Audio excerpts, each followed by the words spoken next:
Buenas tardes a todos.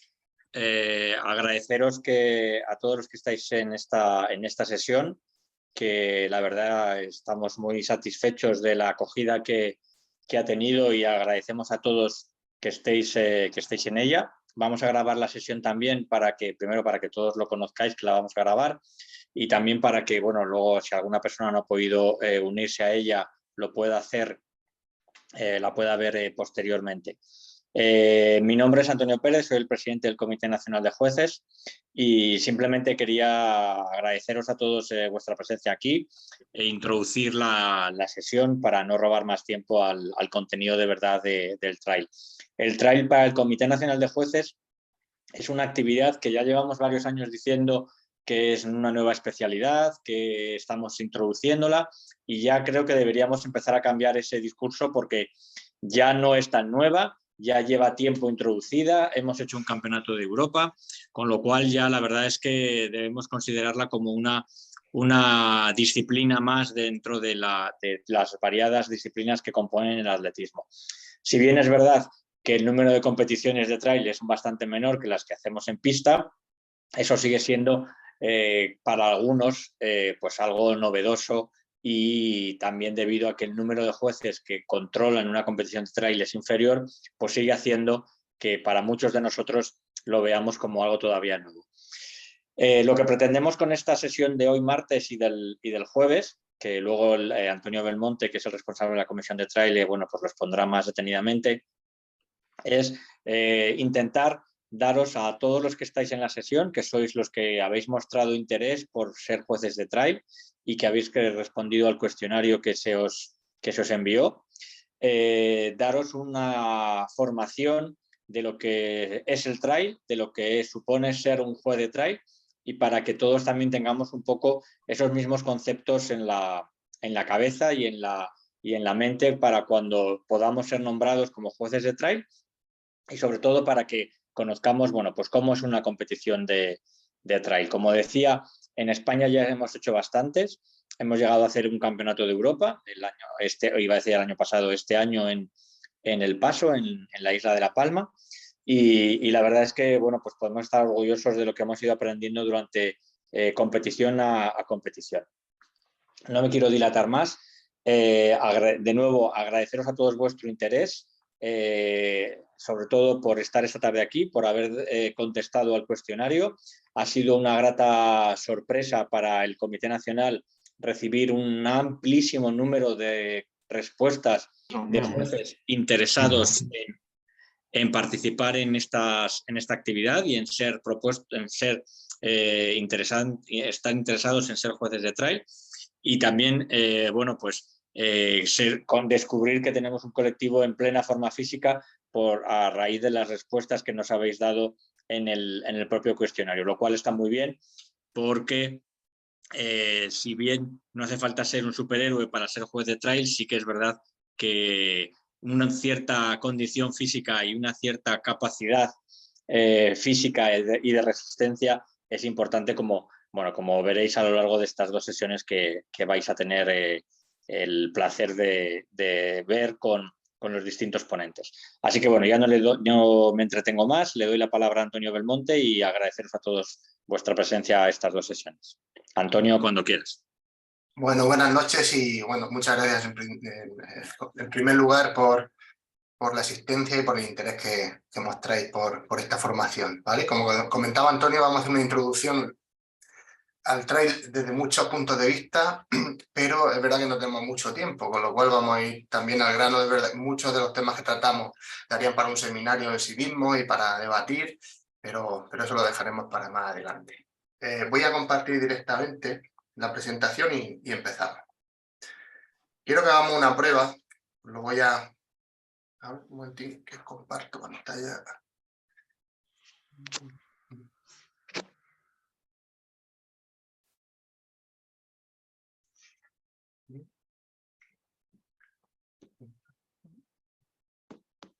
Perfecto. Y no sé por qué esto me lo cambio de sitio. Un momentín. A ver si lo puedo arrastrar. Aquí. Y ahora. Ahí está.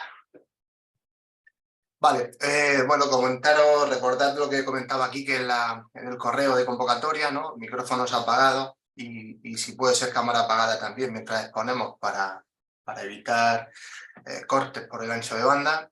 En cuanto al chat, que queremos que lo uséis, el chat lo tenéis, no sé si sabéis todo el mundo dónde tiene el chat, os lo enseño, porque además vamos a hacer algún ejercicio con el chat. Lo tenéis aquí, ¿vale? Es este icono que lo tendréis puesto en vuestro Zoom. Si pulsáis en él, pues aquí veis el chat. Os saldrá quizá en uno de los lados de la pantalla. Vale. Me llevo esto otra vez. Y bueno, no vamos a hacer la prueba porque ya he visto que hay gente que habéis saludado, ¿vale? De hacer una prueba de cómo usar el chat. Si tenéis alguna pregunta durante la exposición, para agilizar y no parar, dejadla por el chat y luego intentamos contestarlas todas, ¿vale? Además, al final de la sesión, si tenéis alguna duda que queráis comentar de forma o alguna observación que queréis comentar al resto, pues pedimos la palabra y no sé si Kiko o yo, que estamos de moderadores, pues os vamos dando la palabra y os vamos resolviendo las dudas que podáis tener. A ver, paso. El contenido de estas dos sesiones va a ser este que veis aquí. Vamos a hablar un poco de la especialidad del trail, de cómo se prepara una competición, del control de material obligatorio. Todo esto lo haremos hoy. Y el jueves hablaremos de cómo funciona la cámara de llamada o cómo es el planteamiento que nosotros nos hemos dado a ese funcionamiento, cómo sería una salida, cómo se harían los controles intermedios durante la carrera y cómo se controlaría la llegada. Luego hablaremos del seguimiento de la carrera y del juez de seguimiento. Esto, a ver, los que estáis acostumbrados a ir a pruebas de ruta, pues sabéis que normalmente el seguimiento de carrera, el juez árbitro puede ir con el primero en un coche, en una maratón, o acompañándolo en bicicleta. Pero aquí no es tan sencillo. No hay un medio de locomoción que nos permita ir al ritmo del primero en una carrera de trail, ¿no? Entonces aquí, bueno, pues os vamos a contar cómo se hace el seguimiento de esa carrera. Y por último hablaremos un poco de las directrices para la aplicación de sanciones y penalizaciones que son propias del trail y que Javier nos contará, ya os digo, a partir también del jueves. En cuanto a la especialidad del trail running, vamos a empezar con esto. Sabéis que a nivel, en el reglamento de World Athletics, la regla técnica 57, es la regla que regula de alguna forma, aunque no es realmente no es, en este caso concreto la 57, no es su función. Más que regular, lo que hace es proponer, ¿no? Propone pues diferentes aspectos del trail y es consciente esa propia regla, como dice en el preámbulo, de que luego cada situación o cada carrera particular o cada escenario particular, incluso cada organizador, pues puede implementar o no lo que se dice en esta regla, ¿vale? Entonces, la regla tiene dos partes. Una primera parte con normas generales que simplemente, ya os digo que no intenta imponer nada, sino más bien es una descripción de forma general de todos los elementos que constituyen lo que sería la especialidad del trail running, que lo vamos a ver ahora mismo, como son el recorrido, salida, seguridad, medio ambiente, equipamiento, todo el tema de material obligatorio, recomendado, y luego qué tiene que hacer la organización de la carrera, qué es lo mínimo que tiene que hacer la organización de la carrera. ¿Vale? Esas serían las técnicas del 57.1 a 57.5 y luego una segunda parte de esta regla técnica que se llama Reglamento Técnico Internacional y que el mismo reglamento indica que solo será de aplicación obligatoria en campeonatos del mundo, recomendable en competiciones internacionales, pero deja abierta la posibilidad a que las normas específicas de una prueba en concreto o las normas nacionales tendrán prioridad sobre toda esta parte del reglamento. Por eso en estas no vamos a entrar tan a fondo, pero sí que tienen ciertos elementos que hemos importado, que aquí en España los usamos y que se suelen usar en trail en todo el mundo y que los vamos a ver ahora también. Como normas particulares, imaginaros, aparte del reglamento internacional, pues en pruebas de calendario nacional tenemos normativa que aplique, reglamento del trail running RCA, normativas técnicas particulares que se publican para todos los campeonatos de España, y luego el reglamento particular de la propia prueba. En principio todas estas normas deberían de, ir en el mismo sentido, es decir, un reglamento particular no debería de poner una norma que fuera en contra del reglamento del trail RCA, ¿vale? y un poco pues eso también, el trabajo nuestro, bueno, el trabajo de la federación, de intentar que todo vaya encajado y que realmente el reglamento particular lo que haga es complementar al reglamento general, ¿vale?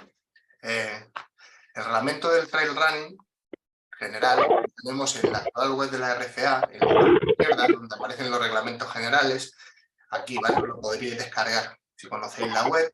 Y las normas técnicas particulares de los campeonatos de España los tenemos en la parte derecha. Por ejemplo, esta del trail running, pues la tenéis aquí. De forma que las 3 normas que aplicarían, por ejemplo, en el campeonato de España de trail running absoluto serían si este fuera el reglamento particular del campeonato, ¿vale? Que no lo es, pues aplicaría este reglamento particular, aplicaría la normativa reguladora propia de la prueba y el reglamento general del trail. Volviendo a la regla técnica 57, como os decía, en su primera parte, donde describe los elementos constitutivos esenciales del trail, bueno, pues nos habla del recorrido. El trail running es una especialidad que tiene lugar en el medio natural y intenta minimizar en la medida de lo posible las superficies pavimentadas. De hecho, insisten que sería preferible que las carreras, que las carreras no se desarrollaran en carretera y que se usara la carretera o la vía pavimentada como medio para unir 2 puntos del recorrido no pavimentado, ¿vale? Y en ese sentido también estas carreras no tienen límites ni de distancia ni de ganancia o pérdida de altitud. Encontramos trail desde 15 kilómetros, bueno, desde 5 o 6 kilómetros, hasta trail de 160 o de más, ¿vale? En ese sentido, pues es una disciplina también particular, ¿no? Con respecto al resto de carreras fuera de pista del atletismo. En cuanto al recorrido, el propio reglamento también nos indica, en el trail el recorrido no se trata de hacer una carrera de orientación, es decir, los atletas no tienen que perderse, tienen que conocer el recorrido previamente y el recorrido tiene que estar correctamente marcado para evitar que los atletas se pierdan. Malo es cuando vamos a una carrera de trail y se pierden 15. Eso es un indicativo de que algo fallaba y no precisamente la capacidad de orientación de los atletas, ¿no? Aquí os he puesto diferentes elementos que sirven pues, para indicar el sentido o la dirección de la carrera, como flechas o como banderitas o como balizas, ¿no? Esta es una baliza nocturna, cuando es de noche con esa luz de frontal que llevan los atletas, con este tipo de reflectante que se suele poner a ambos lados de la baliza, pues la baliza se ve a lo lejos con la luz del frontal, ¿vale?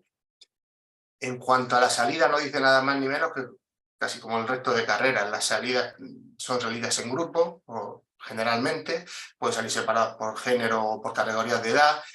Habla de generalmente, no tenemos nosotros pruebas ni tenemos tradición de hacer pruebas contra el reloj, ni siquiera está contemplado el reglamento, ¿no? Normalmente nosotros, nuestras carreras son todas con salidas en grupo. En cuanto a la seguridad, descarga toda la responsabilidad máxima, digamos, de asegurar o de garantizar la seguridad de los atletas y oficiales en los comités organizadores. Esto es importante, los jueces no somos los últimos responsables de la seguridad de una prueba de trail. Nosotros colaboramos en todo lo que podamos con la organización desde nuestra labor técnica en esa seguridad. Por ejemplo, nosotros controlamos material obligatorio para evitar que nadie pueda salir sin un elemento de material que luego le podría salvar la vida en caso de algún accidente o imprevisto. Nosotros controlamos puntos intermedios con barreras de corte de tiempo en las que se impide a un corredor seguir corriendo a partir de un punto de una carrera si ha llegado fuera de un tiempo establecido. ¿Para qué? Pues para evitar, por ejemplo, que a ese atleta se le haga de noche en lo que le queda de recorrido hasta la meta. Como organización, ¿veis? Esto de aquí es el equipo de seguridad del europeo de La Palma. Bueno, pues no son parte del jurado, están en una sala aparte en las grandes competiciones, en otras no hay este equipo, pero sí que entre el cronometrador y un poco algún responsable de seguridad o de la organización, pues van llevando un control de por dónde va la carrera en cada momento, cosa que también nosotros a nivel técnico debemos de hacer, como veremos estos días. Y bueno, aparte de esto, de tener un plan de seguridad y de rescate, del que nos hablarán más adelante, he puesto un par de aspectos que también chocan un poco con el resto de especialidades del atletismo y que tenemos incluido en el reglamento del trail, y es que el uso de auriculares está permitido siempre que no lo prohíba un reglamento particular, es decir, el reglamento propio de la prueba lo prohíbe, pues no se puede usar, pero si no, se pueden usar. Y luego el teléfono móvil, que es un elemento prohibido y considerado asistencia en nuestras demás especialidades, en este caso no solo no está prohibido, sino que además suele ser un elemento del material obligatorio, porque con ese teléfono móvil, en un caso de accidente y siempre que haya cobertura, se puede comunicar un accidente, puedes comunicar que has abandonado la prueba, que no te busquen o que no te esperen en la meta, o puede comunicar cualquier imprevisto. Y de la misma forma, si la organización tiene que comunicar algo a los corredores, por ejemplo, una evacuación porque de golpe se ha presentado no sé, un cambio climatológico que haga que no se pueda continuar, pues la mejor forma de comunicarse con los atletas es por teléfono móvil, ¿vale? Estos serían dos aspectos propios del trail. En cuanto al medio ambiente, igual que a la seguridad, el medio ambiente es responsabilidad del organizador desde el primer momento que prepara el circuito o planifica el recorrido hasta después de la competición. Es verdad que nosotros, desde cómo colaboramos bueno, a este mantenimiento del medio ambiente o asegurar esto, pues porque nuestros reglamentos incluyen una serie de acciones que son susceptibles de sanción que están relacionadas con la protección del medio ambiente. Os las he puesto ahí, pero las tenéis en el reglamento del trail, ¿no? Perturbar a la fauna, dañar vegetación, usar bastones en sitios de especial protección ambiental, por los que no se pueden usar, hacer fuego o provocar situaciones de riesgo, transitar por lugares de especial sensibilidad, es decir, si hay un recorrido marcado, hay veces que si te sales de un recorrido, pues bueno, no hay ningún problema, pero si estás por un recorrido marcado que transita por una zona de especial protección, un espacio protegido, pues puede ser que sí que pueda dañar la vegetación en este caso, ¿no? De esa zona. Y además, casi que la que más intentamos perseguir, porque además es digamos, la que más nos salta a simple vista, pues no respetar el entorno o arrojar basura durante el recorrido. Esto de arrojar basura, he puesto el arrojar así resaltado. He puesto el arrojar resaltado porque arrojar basura no significa que se te caiga algo de la mochila. Eso no es arrojar basura. Arrojar basura es cuando uno se toma un gel y en lugar de volvérselo a guardar, pues de forma, digamos, de forma caso hecho, lo tira directamente al suelo, ¿no? Eso sería arrojar basura.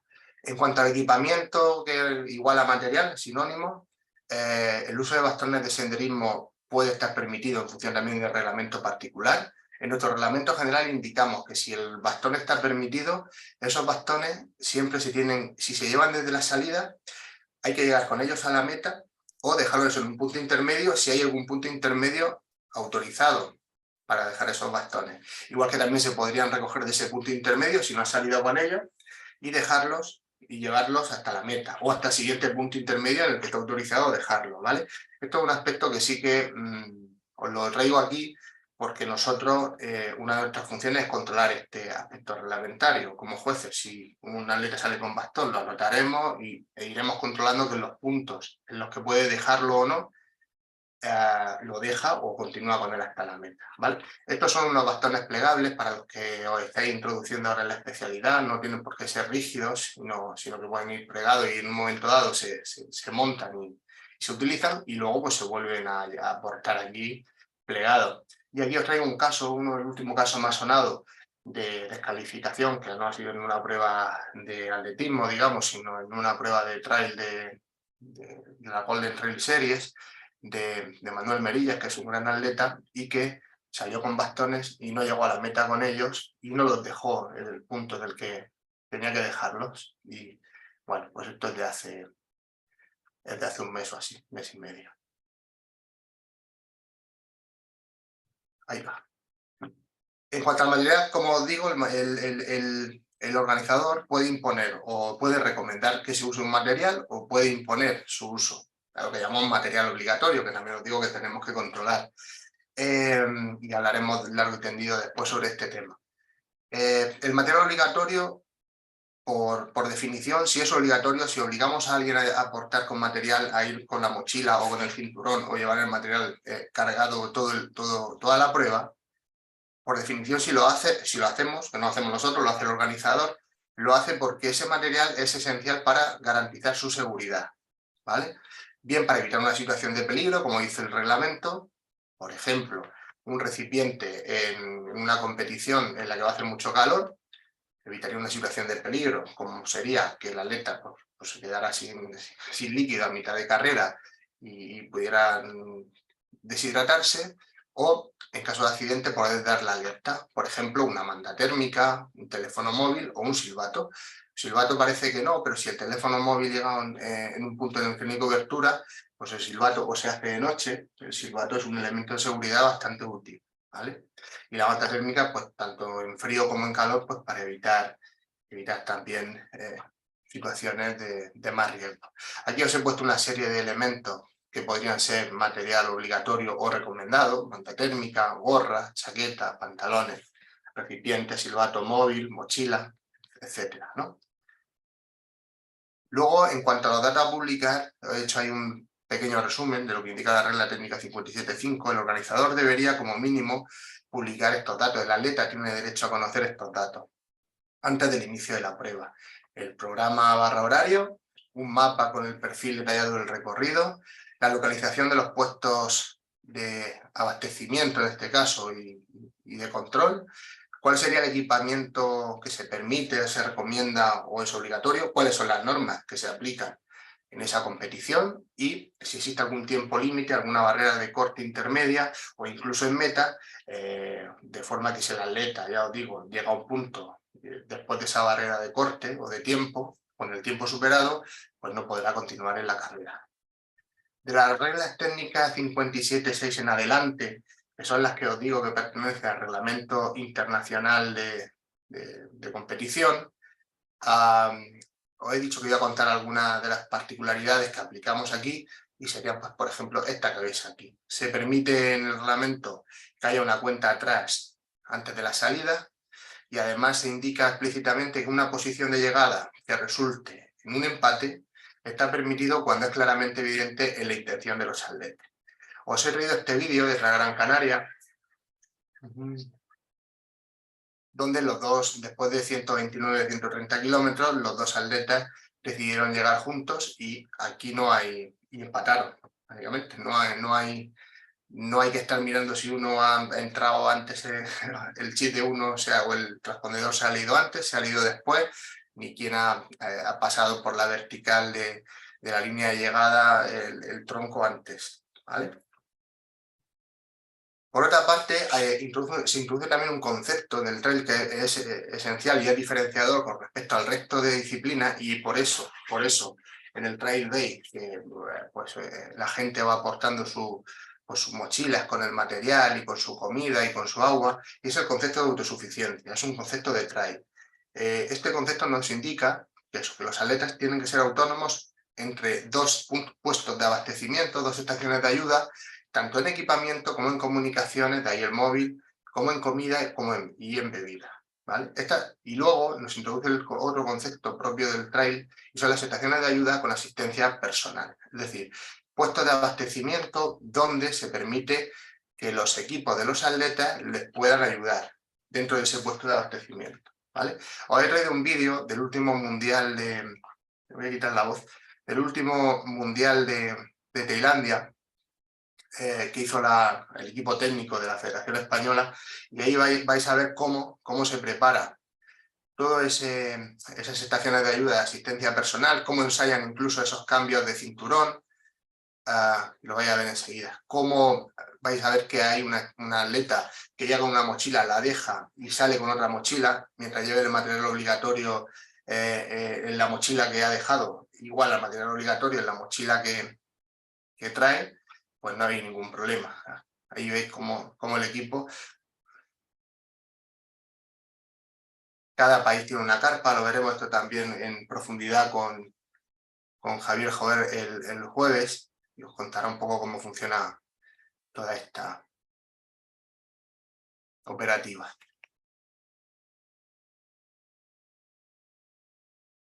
Ahí veis un cambio de mochila directamente, deja una, se lleva a otra para no perder tiempo, se refrigeran con toallas. Ahí veis el cambio de cinturón que habían ensayado en la habitación.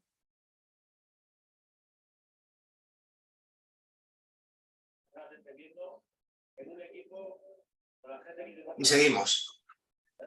A ver, además de la regla técnica 57, y como estamos dentro del Reglamento Internacional de Atletismo y somos jueces de atletismo, sigue aplicando toda la parte general del reglamento, todos los primeros digamos, reglas técnicas, ¿no? Y el reglamento de competición. Por supuesto que el juez árbitro mantiene las mismas y hace lo mismo, exactamente lo mismo en las competiciones de trail que en las competiciones de pista o de cualquier otra especialidad. Se asegura de que se cumple el reglamento y la normativa y además son los que deciden sobre cualquier protesta o objeción respecto al desarrollo de la competición.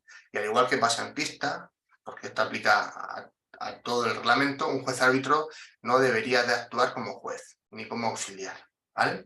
El juez árbitro mantiene toda su potestad disciplinaria en cuanto a sancionar con una tarjeta amarilla o roja a alguien que se comporte de forma antideportiva y además un atleta que no pase por cámara de llamadas, es decir, que no pase por el sitio en el que le vamos a controlar el material obligatorio por el que tiene que pasar todo el mundo para llegar a la zona de salida, pues en principio será excluido, excepto si, como dice el reglamento, el juez árbitro considera, considera que hay algún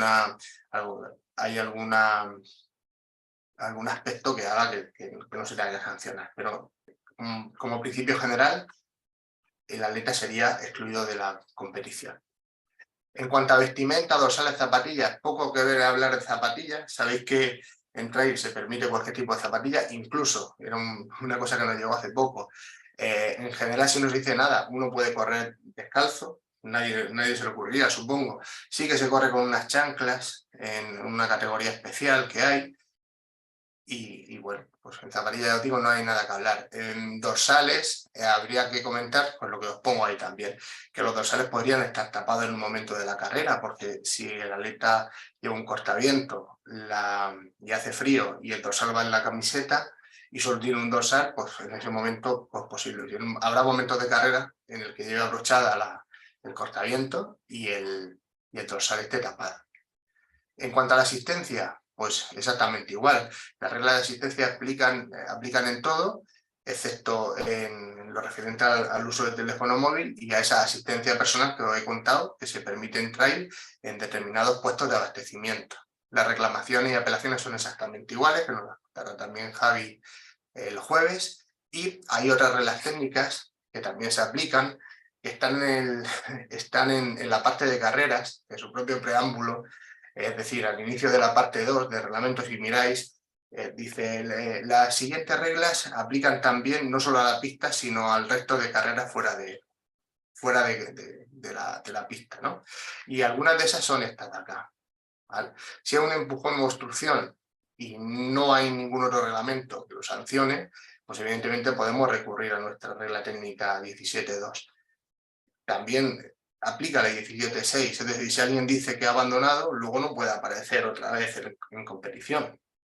Y luego, pues también, igual que pasa en ruta, si hay un empate, si los jueces no pueden distinguir los puestos de dos atletas que han llegado a meta igualados y no manifiestan su voluntad de que haya llegado igualado, que es lo que decíamos antes, el empate pues se mantendrá exactamente igual que pasaría en cualquier otro tipo de carrera.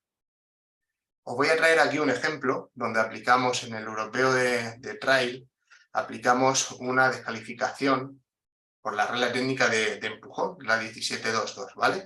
Os voy a poner el vídeo y luego, aquí a lo mejor no se ve muy bien, ¿vale? Son los dos atletas, estos dos atletas de aquí.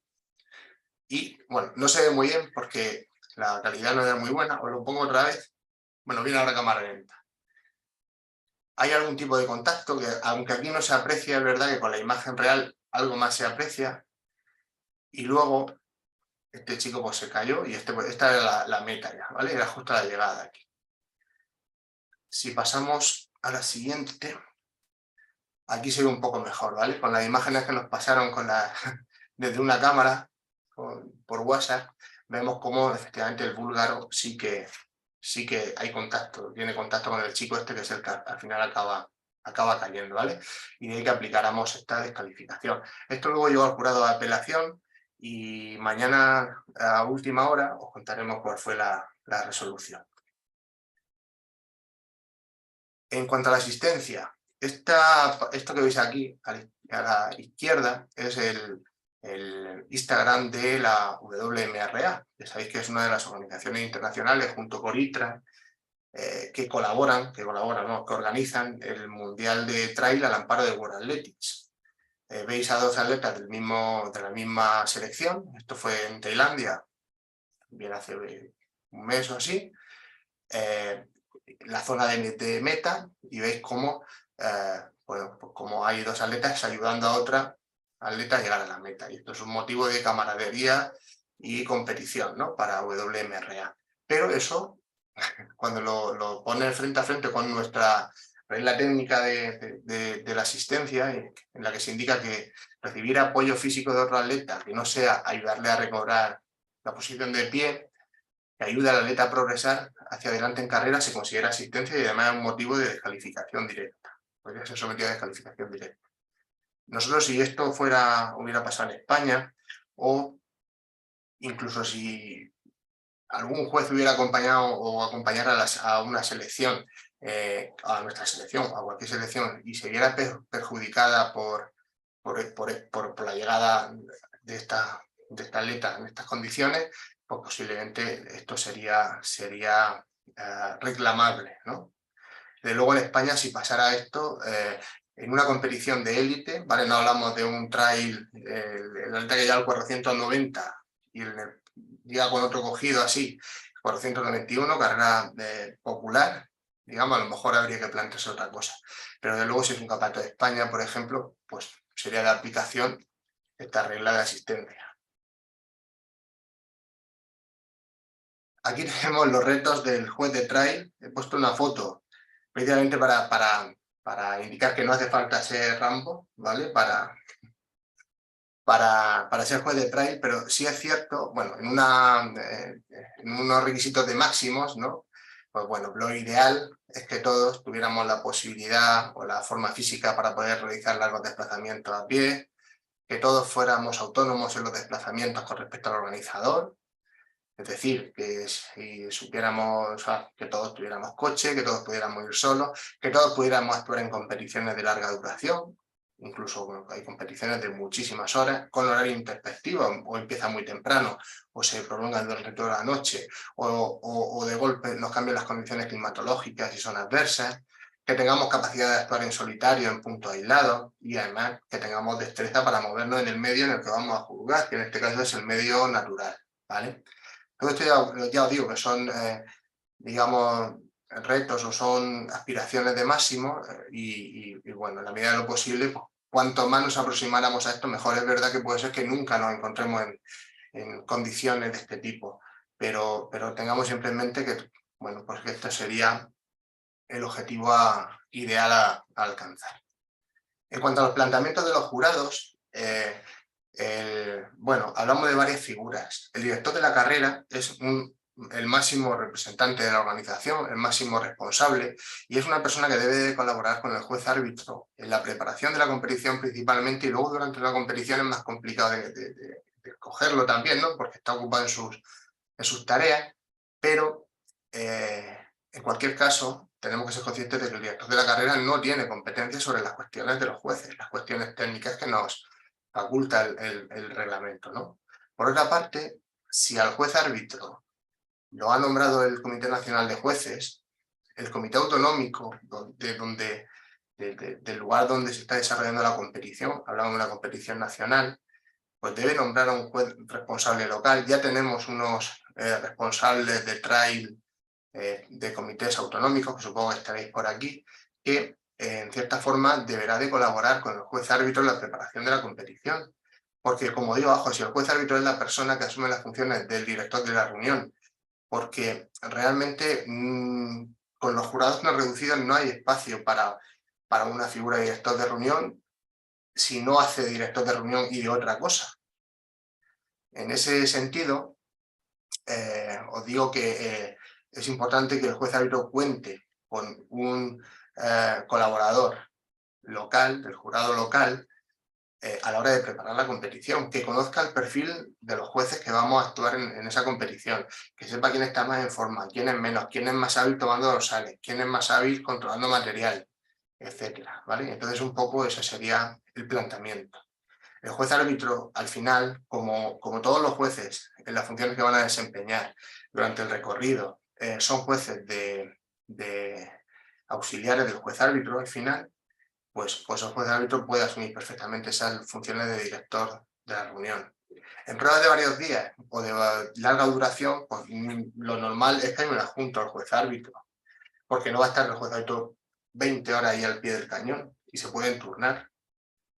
¿Vale? Entonces, el adjunto del juez árbitro, cuando el juez árbitro se retira a descansar o a una pausa, pues será la persona que asuma su responsabilidad. El número mínimo de jueces de la RCA, o sea, en un jurado de RCA, lo tenemos establecido en 5 jueces, incluyendo al juez de seguimiento. En ese sentido, también es importante destacar esa figura del juez de seguimiento de la que nos hablará aquí que el jueves. Y es una figura que, bueno, que intentamos implantar en todas las competiciones y que está funcionando muy bien. Luego, el jurado se va a complementar, dado que somos poquitos jueces, si necesitamos más manos, pues habrá que completarlo con un número de comisarios de la organización. Es decir, con los comisarios de la organización son voluntarios de confianza a los que el juez árbitro les dice qué quiere que controlen, aunque estén haciendo otras labores también para la organización. Alguien que es un responsable de un puesto de avituallamiento o abastecimiento. Pues perfectamente puede a su vez estar pendiente de que nadie tire nada al suelo. Y si tira alguien al suelo, si tira alguien algo al suelo, comunicárselo al juez árbitro. Pues eso sería un comisario de la organización. ¿Vale? Y por último, bueno, algo que no hace falta comentar aquí, porque todos lo sabemos, que el juez árbitro es la única persona que está facultada para determinar e imponer sanciones y penalizaciones. No hay ningún juez que esté por el recorrido que está capacitado para aplicar una descalificación. Simplemente estamos capacitados para anotar lo que ha pasado y comunicárselo al juez árbitro. El número de jueces de un jurado depende de muchos factores, no los vamos a revisar, del recorrido, de la distancia, de los puntos a controlar, del número de pruebas programadas y si son simultáneas o no, de si la salida y la meta están en el mismo lugar, del número de comisarios que nos dé la organización para complementar al jurado, etc. ¿Vale? Os he traído un ejemplo muy rápido de una situación ideal de cómo podríamos controlar esta carrera, que empieza y termina en el mismo punto, con estos puntos de abastecimiento, ¿vale? Este punto de abastecimiento es de asistencia personal, además, con un juez árbitro, un juez de seguimiento y con 4 jueces. Bueno, pues en el momento de la salida, y con posibilidad siempre de que desde la salida a este punto se pueda llegar antes que el primer atleta, pues para la salida podríamos tener perfectamente 3 jueces en la salida. Ya os digo, en situación ideal, luego en cada situación particular cambia todo. Pero aquí tendríamos los 3 jueces, con el juez de seguimiento y el juez árbitro. Después de dar la salida, todos los jueces se irían cada uno a un puesto de abastecimiento. Como este puesto de abastecimiento tiene asistencia personal, pues un comisario les puede echar una mano, porque es un poco más complicado, como veremos mañana el jueves en ese control. Cuando todos los atletas han pasado por el punto 4, por el punto donde está el juez número 4, y posiblemente casi todos por el juez número 1, pues estos 2 jueces, por ejemplo, cuando la regla ya va por aquí, se pueden desplazar hasta la meta para hacer todo el control de meta. Ya os digo, un ejemplo ideal en el que cada juez tiene su propia capacidad de desplazamiento, donde el recorrido permite que los jueces lleguen a los puestos de abastecimiento antes del primer atleta, si no, pues evidentemente necesitaríamos a alguien más controlando, etcétera, ¿vale? Y con esto hemos terminado un poco esta introducción a lo que serían todos los aspectos generales del trail. Quique, vamos a hacer una cosa ahora, ¿vale? Vamos a poner un enlace en el chat del Zoom y os pediríamos a todos que es un Typeform, ¿vale? Que rellenáramos, no sé si Quique, si lo tienes, lo puedo...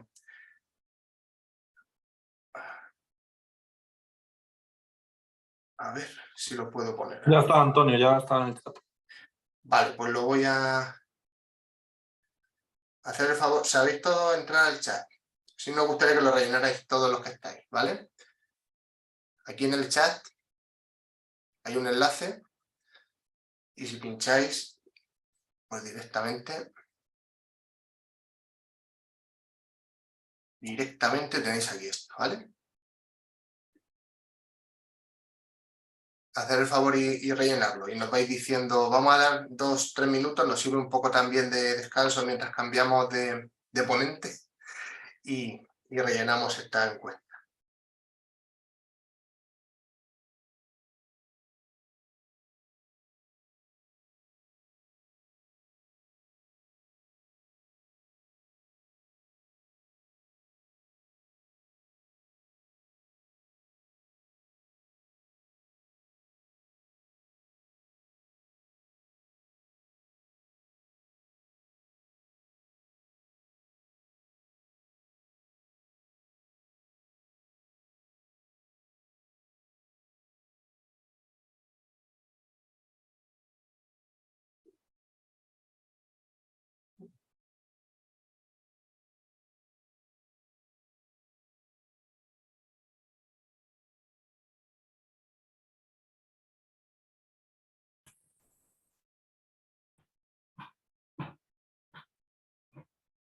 Pero...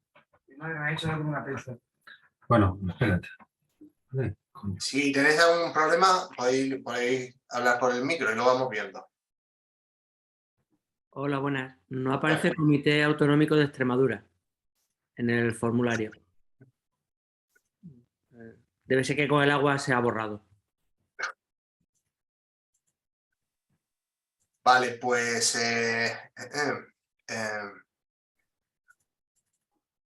Puede ser que al pasado se haya borrado, lo ponemos en un momentito. ¿Volvemos a entrar otra vez? ¿Salimos al formulario y volvemos a entrar? ¿Y qué? Estás masticando ahora. Espérate que lo cambie y ahora que nos diga. Vale, de acuerdo.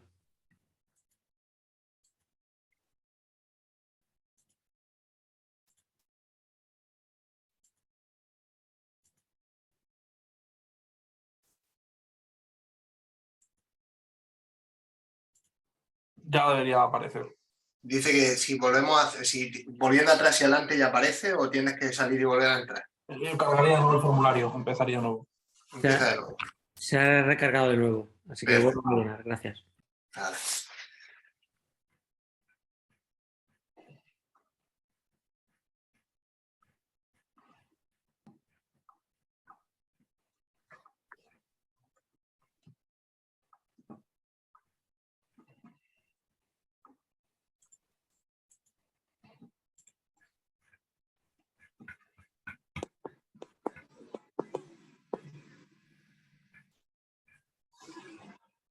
¿De la última?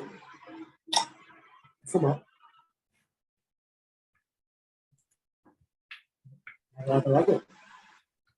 ¿Está con gente fumando?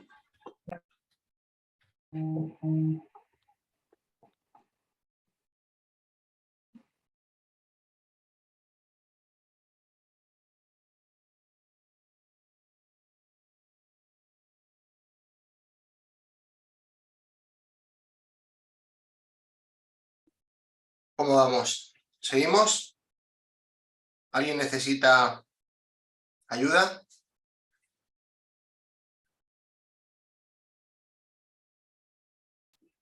Sí, yo os agradecería que no pongáis listo o esto en el chat, más que nada para que no baje el link, ¿vale? Para que los compañeros puedan tener acceso. Yo lo voy a seguir pasando, pero por favor no pongáis... Si hay algún problema, sí, reportadlo por el chat o levantando la mano o abriendo el micro. Los que habláis de Extremadura, creo que también Melilla tenía el problema, debe ser que se borraron, no sé por qué. Ya están introducidas, si recargáis el formulario deberían estar.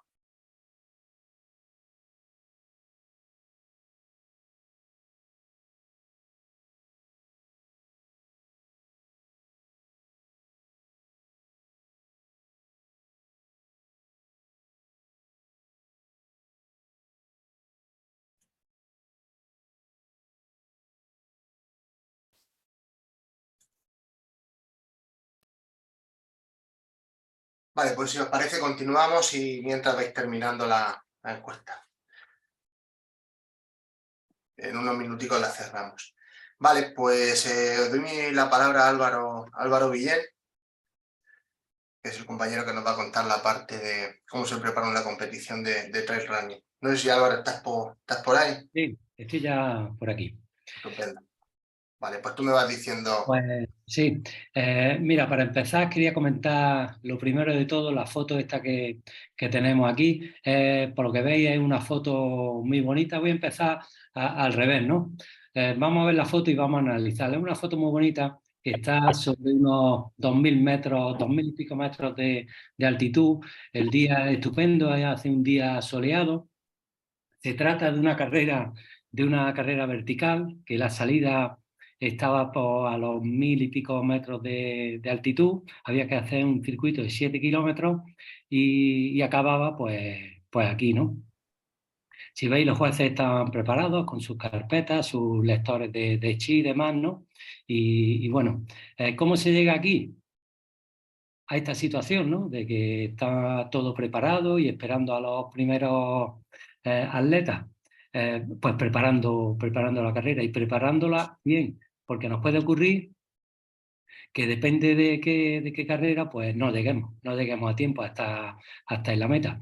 El caso de esta carrera, pues le preguntamos, ¿no? Como bien ha dicho Antonio, al responsable local, ¿no? de esta en concreto Palencia, ¿no? ¿Cuánto se tardaba desde la salida hasta este punto en recorrer los 7 kilómetros? En condiciones normales, un paseo de 7 kilómetros, a lo mejor se puede hacer, yo qué sé, como mucho en 1 hora. No. Nos dijo el responsable, dice, no, aquí se tardan 2 horas y media desde la salida hasta la meta. Bueno, nosotros preveyendo eso, los 5 jueces que subimos ahí, pues en vez de 2 horas y media, pues salimos con 3 horas y pico de adelanto, ¿no? Para poder llegar bien a meta y bueno, ponernos en comunicación con la salida, porque al ser una carrera vertical en grupo, salen todos a la vez y ahí en meta tomábamos el tiempo manual y también ahí subían la televisión que iba a retransmitir en directo el evento, la llegada, en un campeonato de España de carrera vertical, y también iba a dar cobertura wifi. Pues empezamos a subir sobre las 6 de la mañana, ¿no? Que era de noche, muy bonito. Claro, nos dimos cuenta que los primeros kilómetros la pendiente no era muy grande, ¿no? Claro. Si sabes que en 7 kilómetros tienes que subir 1.000 metros y los primeros kilómetros pues son suavitos, sabes que los últimos, pues bueno, ya te vas esperando pues bastante en pendiente. De los 5 jueces, pues bueno, fuimos ahí andando poco a poco, las risas se convirtieron en jadeos poco a poco. Iba avanzando los kilómetros, la mochila ya nos pesaba, mira que la mochila pues llevábamos pues las carpetas, los cronos, los móviles, la recarga de la batería de los móviles, no llevábamos mucho, ¿no? Pero bueno, el peso conforme van pasando los kilómetros pesa todavía más. Y ya pues quedando aproximadamente 2 kilómetros íbamos mirando el reloj. Llegamos bien, ¿no? Llegamos bien, pero mirando el reloj y con la mosca detrás de la oreja, ¿no? Porque la salida era a las 10 de la mañana, eran las 9, todavía no estábamos en la meta, ¿no? Y, en fin, luego se nos complicó también, ¿no? Y todo esto lo cuento, ¿no? Porque, bueno, que hay que prever todo esto que nos puede ocurrir.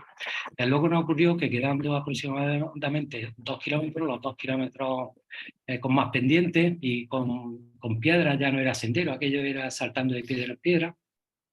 Nos encontramos con el equipo que iba a montar arriba el satélite para la retransmisión en directo del evento y dar cobertura por wifi. Vamos, nos encontramos con unos mochilones que iban 2 o 3 personas, 2 o 3 mochilones, las mochilas pesaban, yo que sé, 30 o 40 kilos y esas personas no iban a llegar a tiempo a montar, ¿no? Porque aparte de llegar tenían que montar todo el despliegue de alfombras, de antenas y demás. Entonces le ayudamos, íbamos bien y le ayudamos a subir esa mochila voluntariamente, ¿no?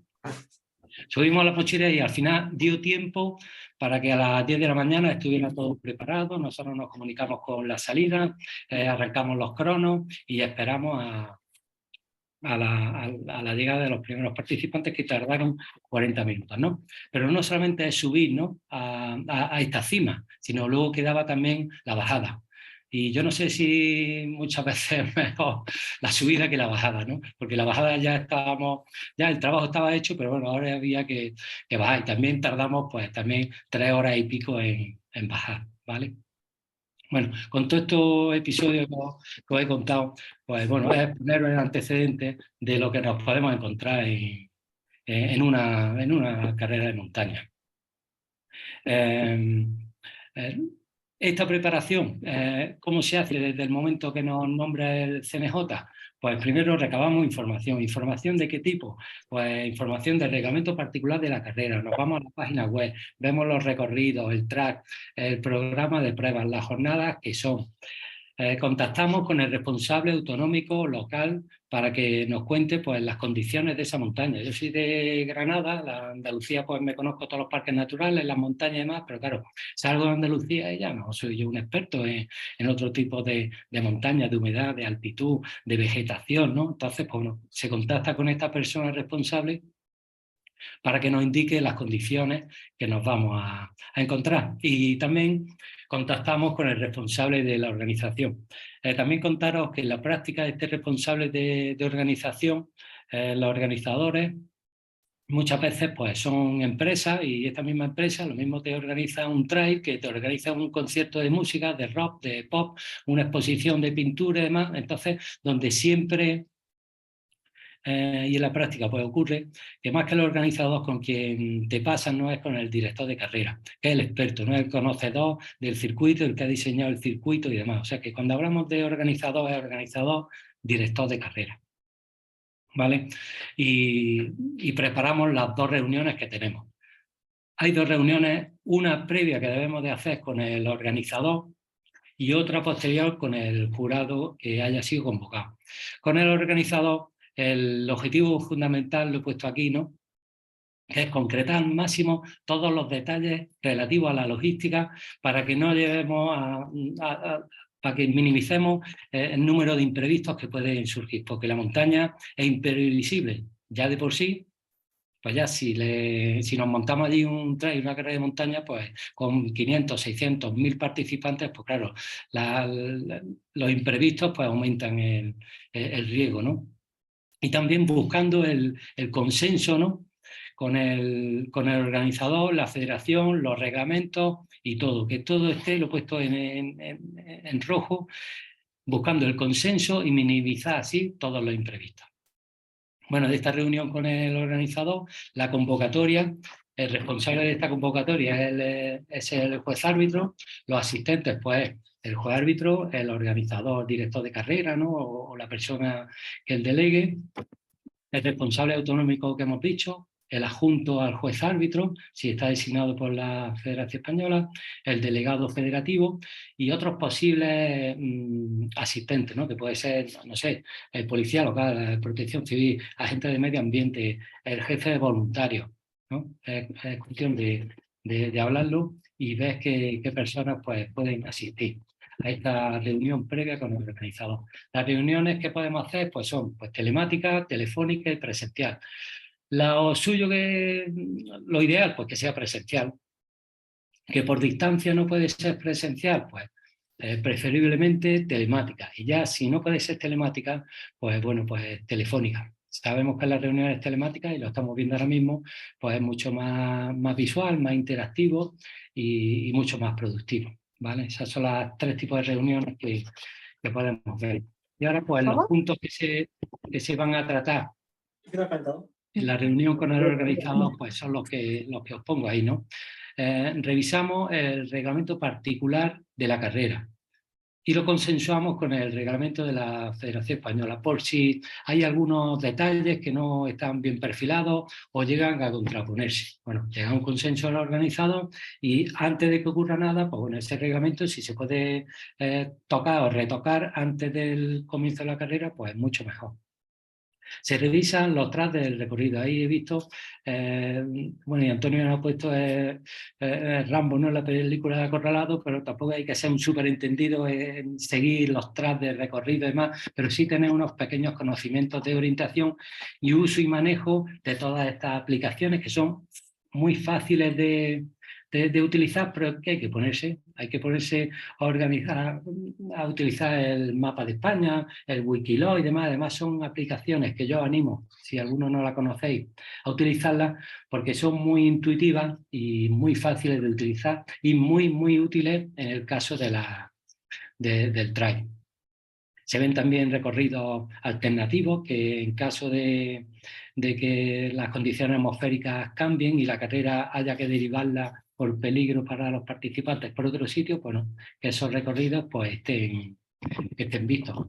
También pues un listado y el protocolo que se va a seguir con respecto al material obligatorio, el protocolo que se va a dar en la salida, cómo se van a controlar los puestos de avituallamiento, los que tienen asistencia personal, los que no tienen asistencia personal y demás. Todo esto son puntos que junto con el organizador y todas las personas asistentes pues iremos viendo.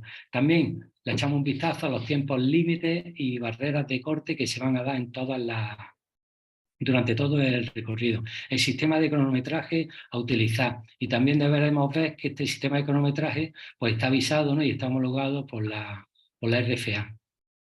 Número de controles de dorsales que vamos a ver en los puntos intermedios, ¿no?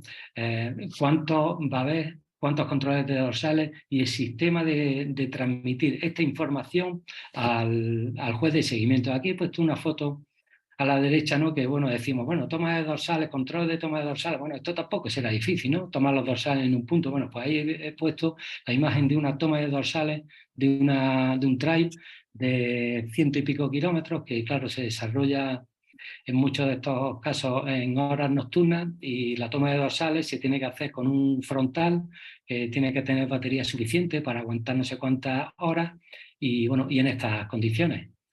Con la característica también de que los atletas te vienen con el frontal y te alumbran con el frontal, que tampoco se ven los dorsales muy bien, ¿no? Le tienes que decir, oye, gira el frontal a un lado y ya le estás viendo el dorsal y lo apuntas, ¿no? Bueno, poco tedioso, pero en fin, a lo que nos gusta todo esto del trail, pues la verdad que no nos resulta ningún trabajo extra. Ver el número de comisarios que nos van a hacer falta, ¿no? De voluntarios que nos van a hacer falta y la función que cada uno de ellos debe desempeñar en el trail. El plan de comunicación que se va a llevar durante toda la competición. Hay zonas del recorrido que vamos a tener cobertura de móvil o de walkie, pero hay zonas que no vamos a tener cobertura. ¿Qué vamos a hacer en esas zonas para que la información llegue lo antes posible al juez árbitro, al sistema de cronometraje o al juez de seguimiento? Luego también deberemos ver cómo se va a desplazar el jurado. Como bien ha dicho Antonio, pues bueno, los desplazamientos del jurado pues puede ser con vehículos propios o vehículos de la organización o mixto, ¿no? Algunos con vehículos propios y otros pues la organización pues muchas veces pues nos deja en los puntos intermedios. Más cosas que podemos ver, pues la gestión y notificación de los abandonos y los lesionados. También cómo vamos a ver y cómo vamos a gestionar, sobre todo el juez de seguimiento, que ya nos hablará Lola y Javier de la figura del juez de seguimiento, cómo se va a gestionar todos estos abandonos. Y la gestión del plan de seguridad, un leve repaso del plan de seguridad, actuaciones en caso de emergencia, número de ambulancias, donde están situados los médicos, los servicios médicos, la fisioterapia y demás, ¿vale? También vamos a ver la gestión del alojamiento y la manutención para aquel jurado que también lo necesite, ¿vale? Eso todo con respecto a la reunión con el organizador, ¿vale? Una reunión más en petit comité en el que se nos da un pequeño flash de lo que nos vamos a encontrar. Y luego está la reunión que vamos a tener con el jurado de la competición, ¿vale? Esta reunión se suele celebrar, como siempre el organizador, la última semana está súper liado, ¿no? Y es que no hay manera de, lo suyo es que asista a estas reuniones, ¿no? Con el jurado, pero en muchas ocasiones, pues bueno, pillarlo la semana de antes para tener una reunión, pues la verdad que es complicado, pero en fin. Lo suyo es que esté. Y durante esta reunión con el jurado de la competición vamos a proveer de un material del jurado. Aquí veis a la derecha un manual del jurado que se utilizó en el Campeonato de Europa de Canarias, que se celebró en el mes de julio en el Paso, y en el que podéis ver que tiene una extensión de 26 folios y súper detallado todo lo que había que hacer en cada momento, los horarios de las reuniones que había durante esos días. Cada día el horario de la salida, el horario de estimación de la meta, qué dorsales iba en cada carrera, en los chilos, transpondedores, los avituallamientos, las salidas, dónde estaba absolutamente todo. En ese manual, pues que, bueno, aquí gustosamente Antonio Belmonte se curró para ese campeonato, pues la verdad es que este manual te lo lees antes de la competición y vas con una tranquilidad, ¿no? Y sabiendo qué hacer en cada momento. Eso pues también es bastante importante. ¿Quién es responsable de esta convocatoria? Pues el juez responsable de la autonomía, ¿vale?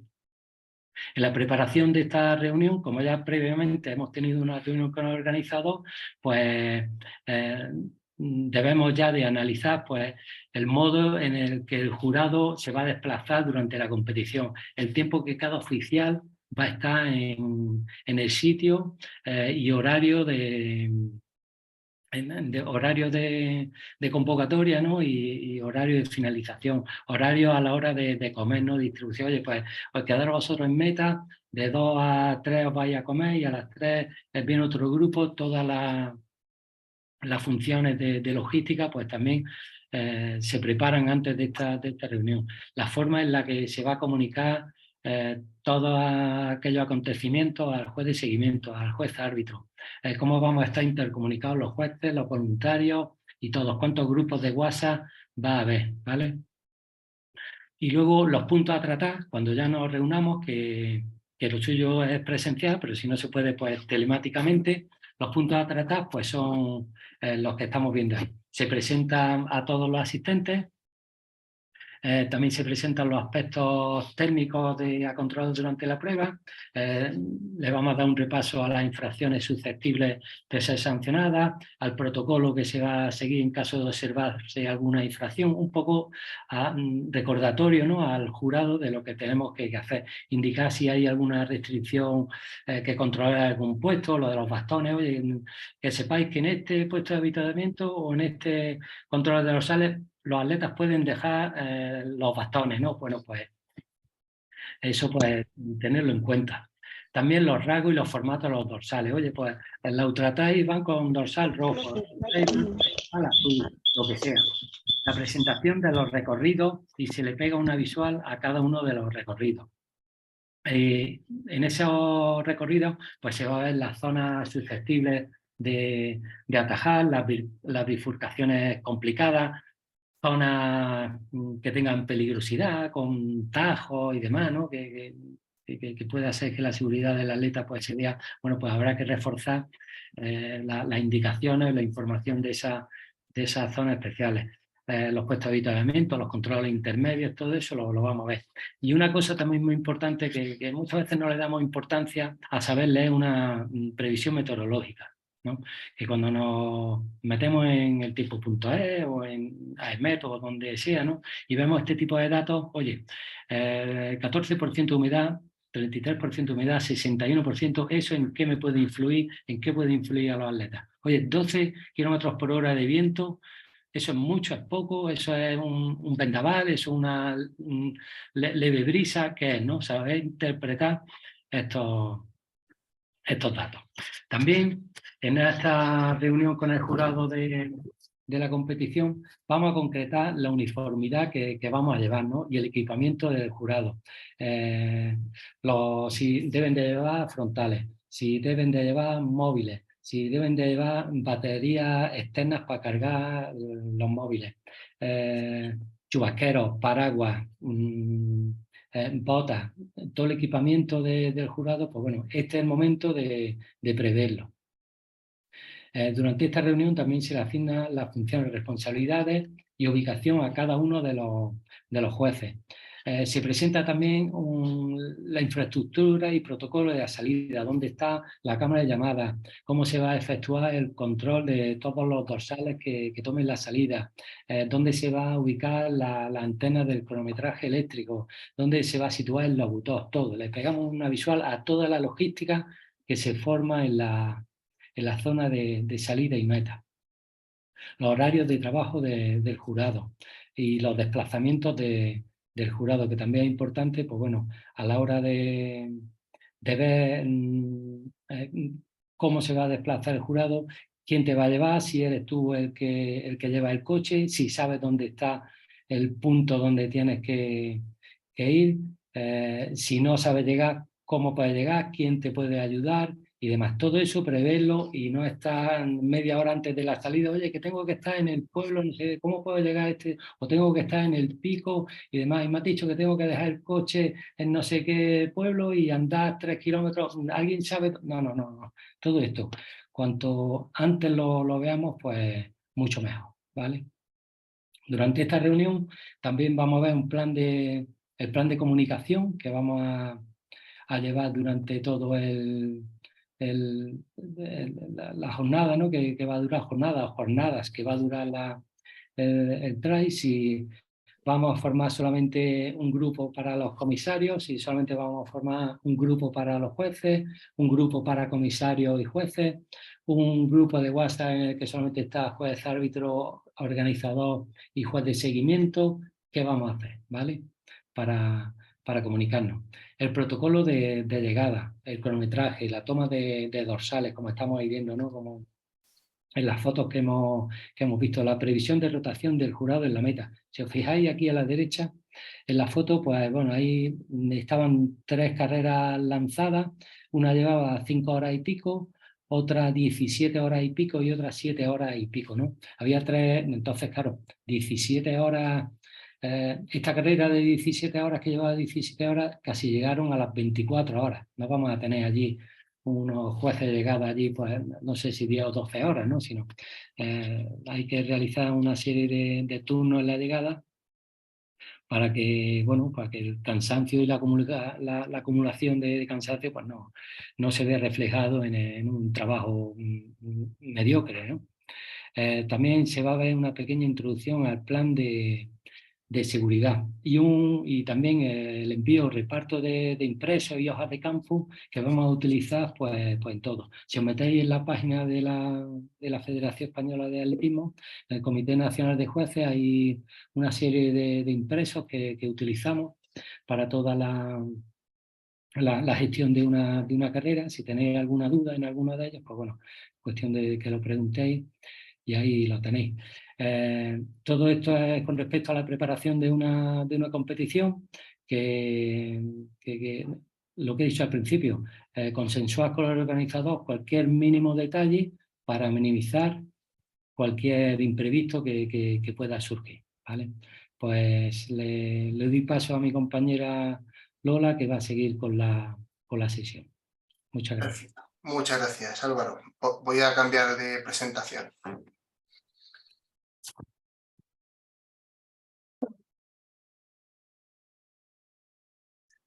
Lola, ¿estás por ahí? Hola, ¿qué tal? Gracias Álvaro y Antonio. Buenas tardes a todos, yo soy Lola y les voy a hablar de el control del material obligatorio a los atletas que participan en un trail.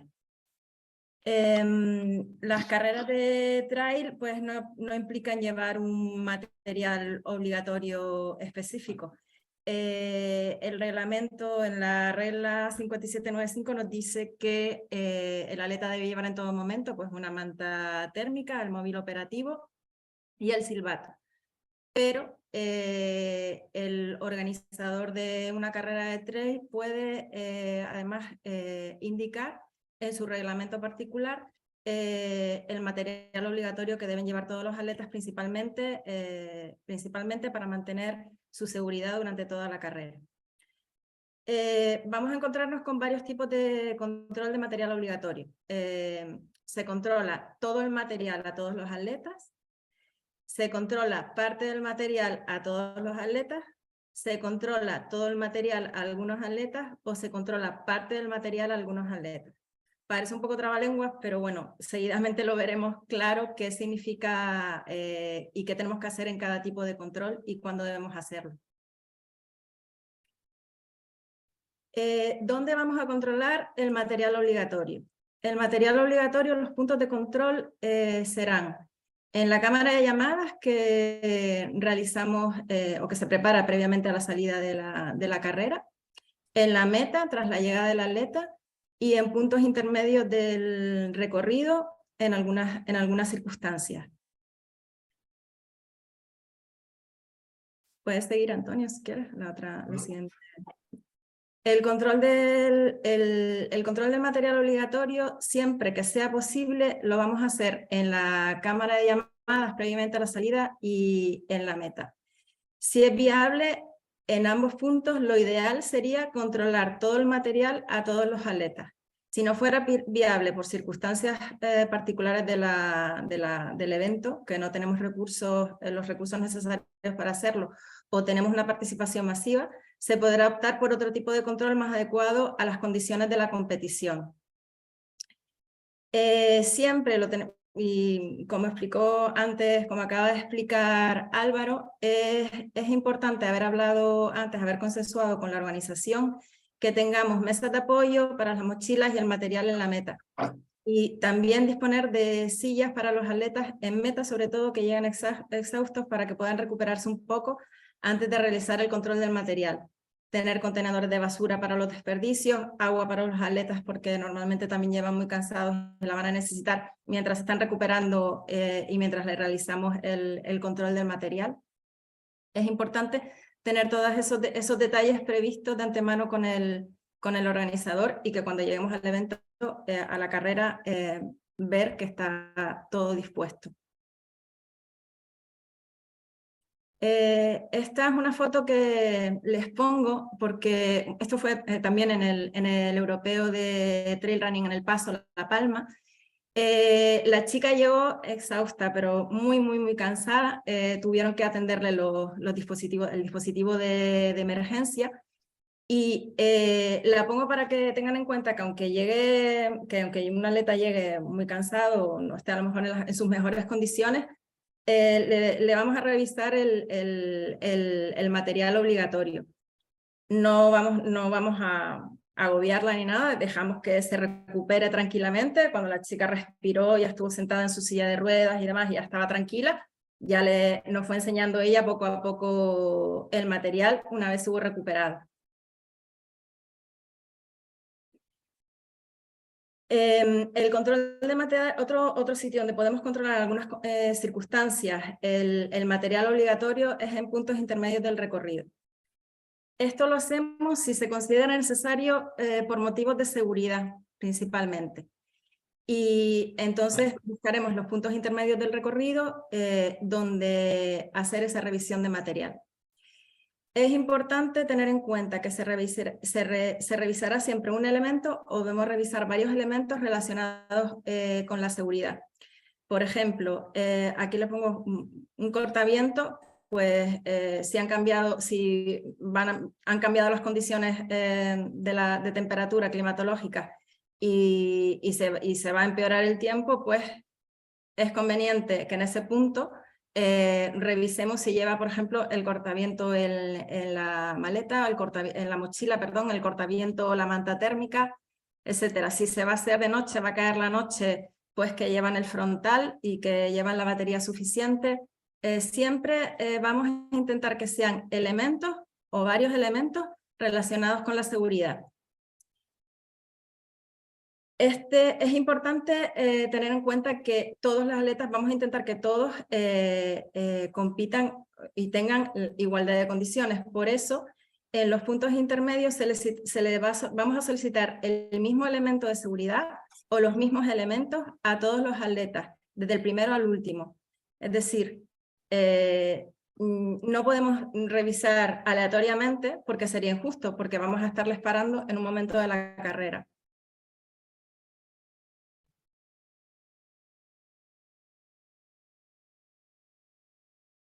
Se recomienda que el control intermedio se realice en puntos en los que los atletas no lleguen en grupo ni a altas velocidades, porque lo ideal sería situarlo en una subida o en una cima o en un punto de abastecimiento. ¿Por qué? Porque así, si van muy rápido, o sea, no les vamos a parar en seco, no les vamos a hacer esa faena, y en una subida van a ir con un ritmo de carrera más lento, caminando, y en un punto de abastecimiento es el lugar idóneo también para realizarlo, porque normalmente van a parar para recuperar y para abastecerse, para rellenar lo que necesiten, su agua o comer. Y en ese momento el lugar ideal y el momento para revisarles el material.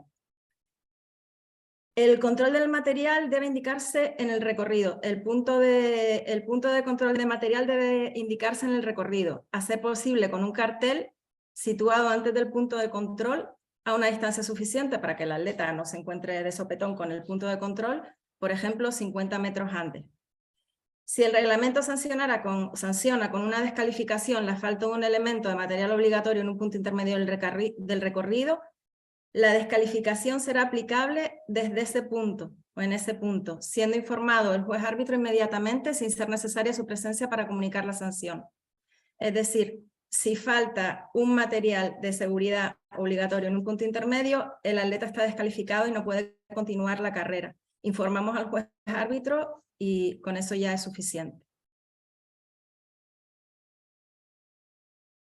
Las sanciones previstas para la falta de material obligatorio se aplicarán a un atleta infractor en cualquier punto del control establecido, independientemente de que se haya podido realizar un control o no al resto de los atletas. O sea, desde que detectamos la falta de un material, de un elemento en el punto intermedio, ahí ya se aplicará ya la sanción que se haya determinado. Los principales criterios a tener en cuenta para seleccionar el tipo de control a realizar en cada punto, pues serían los siguientes. Primero, saber el número de atletas que tenemos para controlar. No es lo mismo una carrera de trail en la que tenemos 60 atletas y vamos un equipo de 10 jueces, por ejemplo, o una carrera de participación masiva que somos un equipo de 5 o 6 o no tenemos comisarios de organización que nos ayuden. El tiempo del que vamos a disponer para realizar el control, sobre todo en la cámara de llamada antes de la salida, porque la salida nunca la vamos a poder retrasar, nunca se va a poder retrasar porque nosotros estemos haciendo un control de material. El número de oficiales, jueces o comisarios disponibles para realizar el control, la infraestructura del lugar en que se va a practicar el control. Por ejemplo, si tenemos un número de pasillos disponibles en cámara de llamadas para nosotros podernos desplegar en varios grupos y facilitar y agilizar la revisión del material. Y los acuerdos previamente adoptados con el organizador durante la reunión de preparación de la competición. En última instancia, el juez árbitro, en colaboración con el director de carrera, consensuarán qué tipo de control de material aplicar y en qué punto de la carrera hacerlo, teniendo en cuenta que, excepto porque resulta inviable, es conveniente practicar, como hemos dicho siempre, el control en la cámara de llamadas antes de la salida y después de la llegada a meta del atleta. Ahora vamos a ver en qué momentos efectuamos cada tipo de control de material. Vamos a empezar por el ideal, que sería que se controla todo el material a todos los atletas. En cámara de llamadas antes de la salida, pues es el preferido para aplicar a la parte de la élite de una prueba de participación masiva y a participantes en campeonato. También en pruebas de participación masiva con un número pequeño de inscritos. No se va a utilizar normalmente en puntos intermedios y en meta, pues similar a la cámara de llamadas. Para la élite de participantes o participantes en campeonato, y recomendable, si es posible, para todos los atletas en la prueba de participación masiva, porque los atletas van a llegar dispersos, normalmente vamos a tener tiempo de hacer la revisión completa, Y sobre todo, si no se hizo el control de todo el material a todos los aletas porque no pudimos en la cámara de llamada, pues intentamos hacer el control de material en meta tras la llegada. Esta es la foto, es una foto también este fue el europeo de federaciones, también en el el campeonato de España por federaciones, también en La Palma, en el Paso. Y revisamos todo el material, en un campeonato evidentemente se revisa todo el material sin excepción, a todos los atletas sin excepción. Lo apuntamos siempre en nuestra hoja de control de campo. A ver, aquí este era el mismo campeonato, el de federaciones, y pues teníamos, si ven el horario de cámara de llamada, de apertura y de cierre, pues tenemos 20 minutos, la salida es a las 4, 10 minutos hasta 10 minutos antes de la hora de salida, para revisar todo el material. Y en aquel momento, o sea, lo que pedía el listado de material obligatorio, por ejemplo, en el caso absoluto y sub-23, era dorsal, teléfono móvil, en aquel momento mascarilla, el vaso, la manta, el silbatro, el suministro de agua y la luz frontal y trasera. Y bien distribuida la cámara de llamada, con suficientes pasillos y con jueces y comisarios, se hizo perfectamente. Lo pudimos hacer en tiempo y sin ningún tipo de problema. Pasamos la... Esto es una foto, están por aquí los compañeros de Aragón, probablemente. Esto fue el Campeonato de España Máster de Canfranc en Huesca. Aquí teníamos un poquito más de tiempo, también la participación era mayor. Teníamos unos 45 minutos para revisar a todos los atletas. La organización en este caso valló un pasillo, no se aprecia muy bien en la foto porque está de lejos, pero valló un pasillo paralelo a los cajones de salida con cabida para 50 corredores en cada cajón, señalizados con números de dorsal. Estaba perfectamente señalizado, un cajón el del dorsal 1 al 50, el siguiente del 51 al 100, etcétera, así sucesivamente. Nos pusimos un juez en cada cajón con el apoyo de un comisario de organización y revisamos todo el material a todos los participantes en el tiempo estimado. Además era una carrera, en la siguiente diapositiva vamos a ver cómo era una carrera, en este caso, un trail de 44 kilómetros, alta montaña. El listado de material obligatorio era enorme, o sea, había muchísima ropa de abrigo, exigía al organizador en este caso bastante material obligatorio y sin problema tuvimos el tiempo para hacerlo con buena organización, no hay ningún problema. Siempre organizado todo previamente y acordado previamente, es lo más aconsejable para no llevarnos sustos luego y estar con el agobio de que no nos da tiempo y que al final nos salen la mitad de los atletas sin revisar, que eso no debería pasar nunca. ¿Cuándo controlamos parte del material a todos los atletas? Pues es el preferido este sistema, este tipo de control en carreras populares de participación masiva. Podemos solicitar, en este caso, cuando solicitamos parte del material, pues pasa un poco como en el punto de control, que podemos solicitar el mismo material a todos o podemos solicitar varios elementos a todos o cambiar de elemento a cada atleta. Por ejemplo, si vamos pasando 3 atletas de 3 en 3, pues 3 atletas. Pues a uno le revisamos el móvil, al siguiente le revisamos la manta, al siguiente le revisamos el depósito de agua, pues empezamos otra vez al cuarto, otra vez el móvil, la manta, el depósito de agua y así a todos. O bien decidimos elegir un material de seguridad, como por ejemplo puede ser el móvil operativo, y revisamos el mismo elemento a todos. Este es también el tipo de control que efectuamos en los puntos de control intermedio, que ya lo vimos antes, y tenemos que solicitar el mismo elemento o varios elementos, pero que siempre sean los mismos a todos los atletas y desde el primero al último.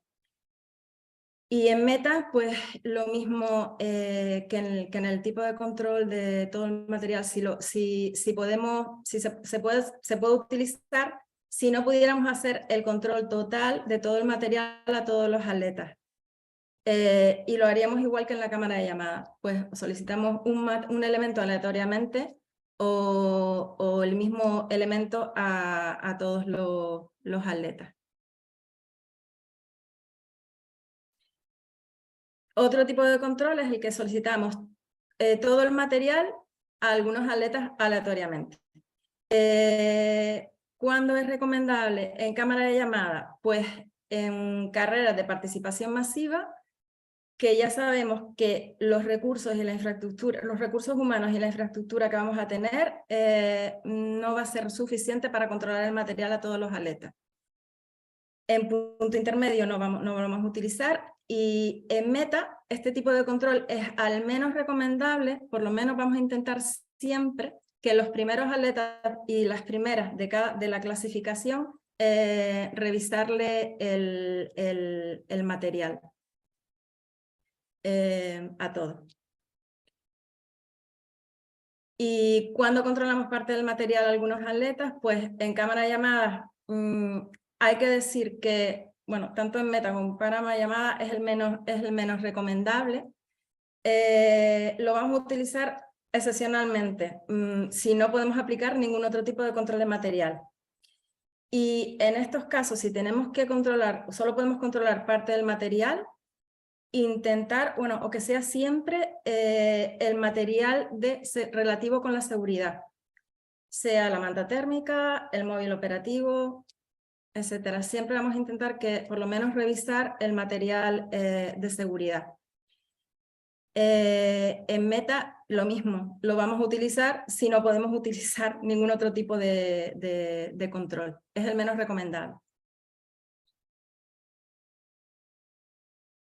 El tipo de material, el reglamento particular de la prueba indica qué material deben portar los participantes, basándose principalmente en la dureza de la prueba, la orografía, la climatología, y para garantizar principalmente la seguridad vital de todos los corredores. Este es el objetivo principal que tiene el que se obligue a un atleta a ir cargado con un montón de cosas de material obligatorio. La organización, hasta el mismo día de la prueba, hasta horas antes de la prueba, se puede modificar el material obligatorio. Por ejemplo, si sabemos que si el organizador ve que va a llegar la climatología va a empeorar, pues puede añadir probablemente elementos de abrigo principalmente. La RFA establece que el material mínimo es un vaso o recipiente, el silbato, el teléfono móvil y el dorsal y el chip.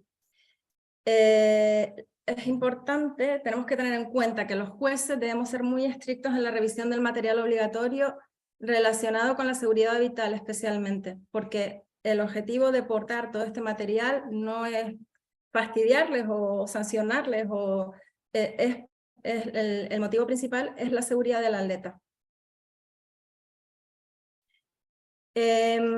A continuación les voy a poner, bueno, pues a los que no están a lo mejor muy materializados con el material obligatorio, pues familiarizados con el material obligatorio, perdón, pues voy a poner una serie de fotos y vamos a ver un tipo de material que puede un organizador pedir. El teléfono móvil los tenemos de todos tipos y tamaños y formas. Y todos son igual de importantes para la seguridad y son admisibles. Los corredores cada vez los prefieren más pequeñitos. Está el móvil que parece de juguete y no lo es, porque funciona perfectamente, que es el que tiene el compañero en la mano comparado con un móvil normal. Y también ya son admisibles los smartwatches si tienen tarjeta SIM. Hay otros móviles también que son muy planitos y del tamaño de una tarjeta de crédito. Y hay que tener en cuenta que el teléfono debe estar operativo durante toda la carrera, siempre encendido con batería suficiente. Y en algunos casos, sobre todo en carreras muy largas, ultras principalmente, llevar batería de repuesto. Y también es importante que lleven grabados los atletas en el móvil el teléfono de emergencia que informa siempre la organización. Seguimos con el tipo de material. La manta isotérmica o manta de supervivencia se llama manta de emergencia. Sirve igualmente para ayudar, o sea, para mantener el calor, pero también sirve para proteger al cuerpo de sobrecalentamiento, o sea, para enfriar el cuerpo. Los hay de diferentes tamaños, es muy pequeñita, no ocupa nada y es esencial para la seguridad, sobre todo cuando el atleta se pueda perder o cambian las condiciones meteorológicas de repente. Y el tamaño ideal pues, es el que cubre un cuerpo entero, que es la de 1,40 por 2 metros. Seguimos con el material, el tipo el frontal y la luz trasera. Pues se utilizan para, evidentemente, ayudan a avanzar al atleta y a ver cuando hay luz, cuando oscurece. Pueden ser de pilas o de batería recargable, siempre igualmente que con el móvil se aconseja que se lleve batería de recarga. El frontal va colocado en la cabeza y ayuda, o sea, evidentemente da luz cuando se hace de noche. Y luego también tenemos la luz trasera, una luz trasera roja, a veces intermitente, que permite ver la situación en la que se encuentra el corredor. Va situada en la mochila y suele ser obligatoria en las distancias ultras y en las que incluyan tramos de noche o con poca luz. En caso de un accidente o emergencia, pues la luz roja se ve claramente, sobre todo en la oscuridad, y ayuda a localizar al atleta.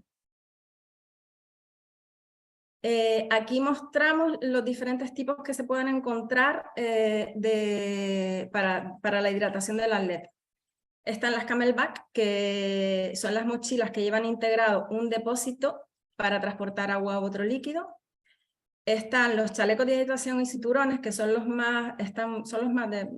que más de moda o los que más se están llevando los corredores y que son aptos para distancias más cortas y que se le tienen los huequitos, los bolsillitos para llevar la botellita del Soft Glass o Soft Bottle, que tienen diferentes capacidades y el organizador, incluso según sea la distancia de la carrera, va a pedir diferentes capacidades según sea una carrera más corta o más larga. Los hay de medio litro, de 1 litro o de 1,5 litros. Y el silbato es otro elemento de seguridad para la localización. Se utiliza para localizar al corredor en caso de emergencia, en caso que se pierda, en caso de accidente. Y hay muchas mochilas, yo diría casi la mayoría, que ya lo llevan integrado en la misma mochila. Normalmente cuando llevan los chalecos de hidratación o los cinturones, sí que tenemos que tener en cuenta que nos enseñen el silbato porque no lo suelen llevar y sí que entonces lo deberían llevar aparte. Paso. Bueno, ropa de abrigo, por ejemplo la bandana, todo el mundo sabemos para qué sirve, es multiuso, igual sirve de abrigo que para protegernos del sol, pero tiene también otros miles de usos con los que pues en un momento, en caso de herida, pues incluso sirve para frenar una hemorragia, para hacer un vendaje de emergencia o incluso para vendar un tobillo torcido. Y la chaqueta adecuada, bueno, sobre todo en zonas climatológicas pues duras o más frías, pues sobre todo lo que se pide o lo que los organizadores piden es que sea suficientemente impermeable. ¿Vale? Seguimos con el tipo de material. Los bastones son admisibles de todos tipos. Los plegables, que los comentó Antonio, vimos una foto al principio, pero pueden ser de madera, de caña, pueden ser de cualquier tipo. Y se pueden portar si el reglamento particular lo autoriza. Seguimos con más tipo de material, porque es muchísimo un vaso. Normalmente en las carreras de trail, en los habituallamientos, por tema medioambiental no se usa, no llevan plástico, no llevan vasos de plástico, entonces el atleta lleva este tipo de vaso, como vemos en la foto, se pliega perfectamente y le sirve pues para avituallarse, para abastecerse de agua. Y la venda, pues que a veces nos extrañamos, ¿para qué se pide una venda? Pues muchas veces está en el material obligatorio y porque sirve, entre otros usos, para que el corredor se haga un vendaje funcional, por ejemplo, en el caso de un accidente leve, una torcedura de tobillo, y le permitiría pues seguir hasta a lo mejor llegar sin dolor o con menos dolor hasta el siguiente punto de abastecimiento. Yo lo he visto, por ejemplo, la venda, hasta que me sorprendió mucho una vez, porque me hizo gracia, era en una zapatilla, al atleta se le había roto la zapatilla, o sea, se le había despegado la suela de la parte superior, y se lo había utilizado la venda para atarse la zapatilla, para unir las dos partes y seguir avanzando hasta que llegó a meta. Y creo que con esto ya mi parte también termina.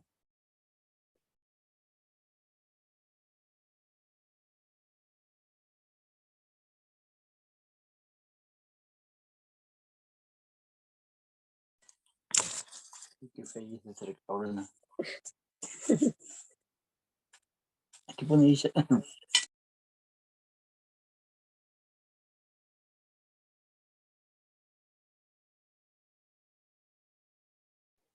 Antonio, estás muteado. Bueno, que digo que decía que estábamos un poco fuera de tiempo y voy a intentar contestar las preguntas del chat en un segundico y si tenéis alguna duda más, pues la podéis plantear también. A ver, Elena, Elena, hay un momento en el que Álvaro habla de Wikiloc. Wikiloc es una plataforma en la que se suben tracks, recorridos grabados con GPS, pues hay recorrido de toda España. Y hay otras herramientas también que permiten leer tracks de carrera, ¿vale? Esto sería también, como os decía al principio, daría para un seminario aparte. Y si queréis en algún momento lo podemos incluso organizar, ¿vale? Si hay interés. Sigo por aquí. Patri, ¿hay jueces que revisen el cambio de mochilas y lo que llevan o eso es parte del trabajo de la organización?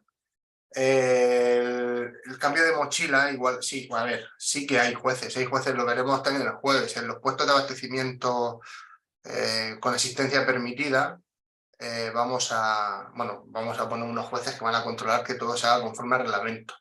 Luego, en cuanto al contenido de las mochilas, como comentaba Lola, más bien se revisan en salida y meta. Y hombre, si hay un control de material intermedio en el que se haya establecido que hay que revisar todo el material obligatorio, pues se revisaría en ese control intermedio también.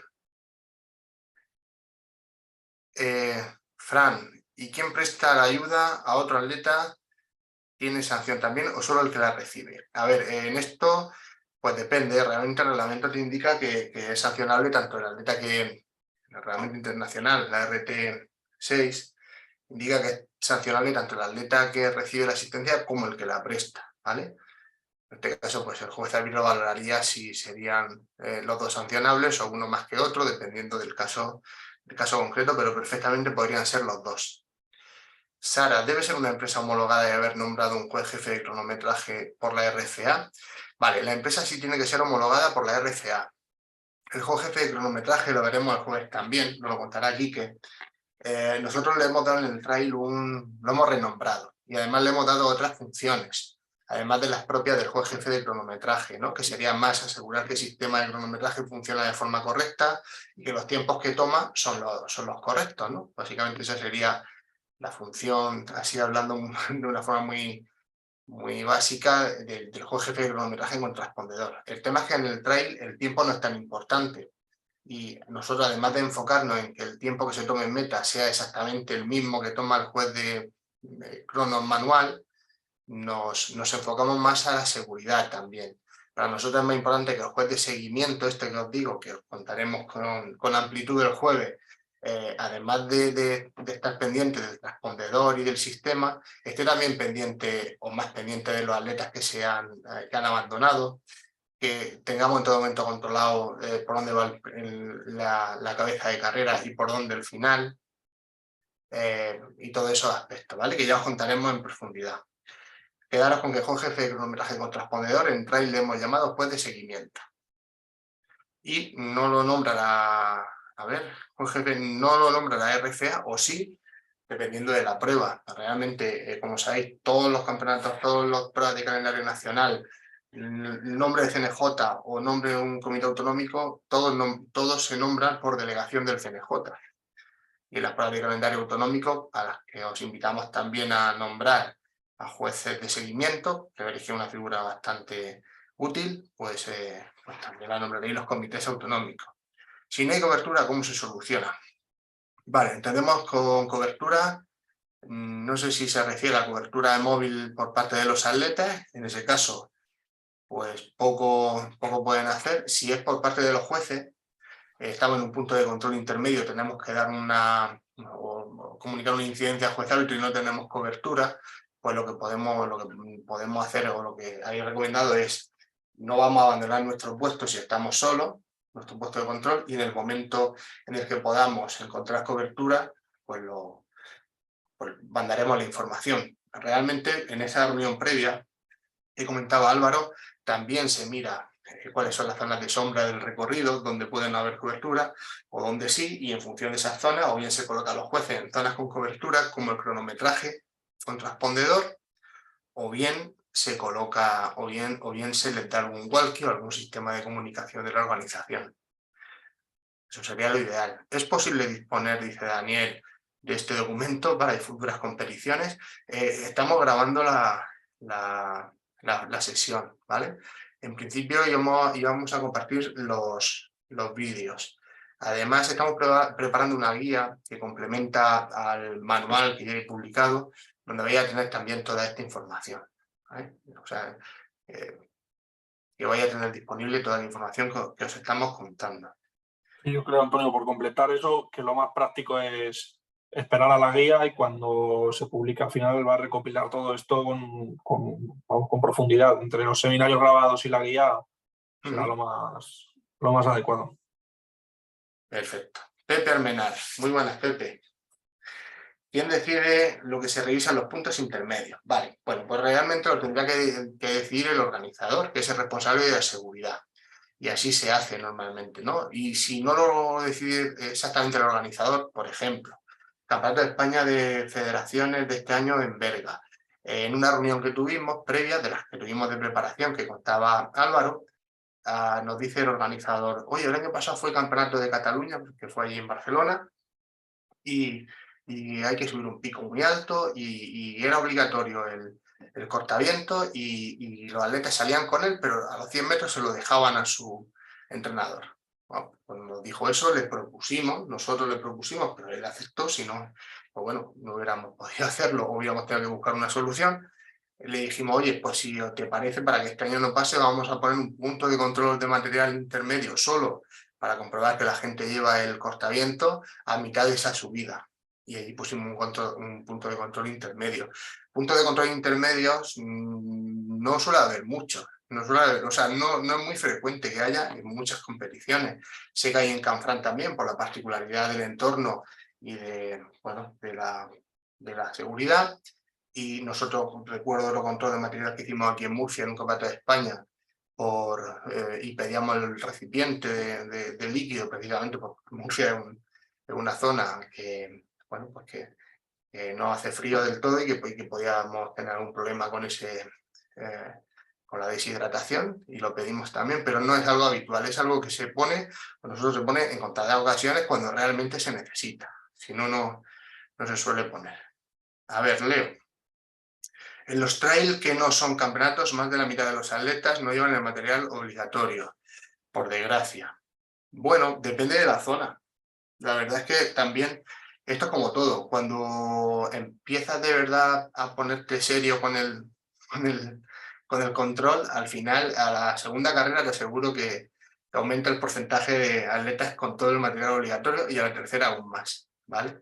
Es cuestión, sobre todo, bueno, por experiencia, nos podría contar Lola, como nos ha contado en Canarias, donde lleva muchos años haciendo trail y grandes trails, ¿no? En España posiblemente pues la zona con más trail de calidad, nacionales e internacionales, pues oye, el material obligatorio está bastante bien arraigado. Siempre tenemos algún problema, como en todos sitios, pero siguiendo su ejemplo, que se pusieron o pusisteis bastante serios con ese tema desde hace ya algunos años, pues vemos que poco a poco vamos teniendo cada vez menos incidencias.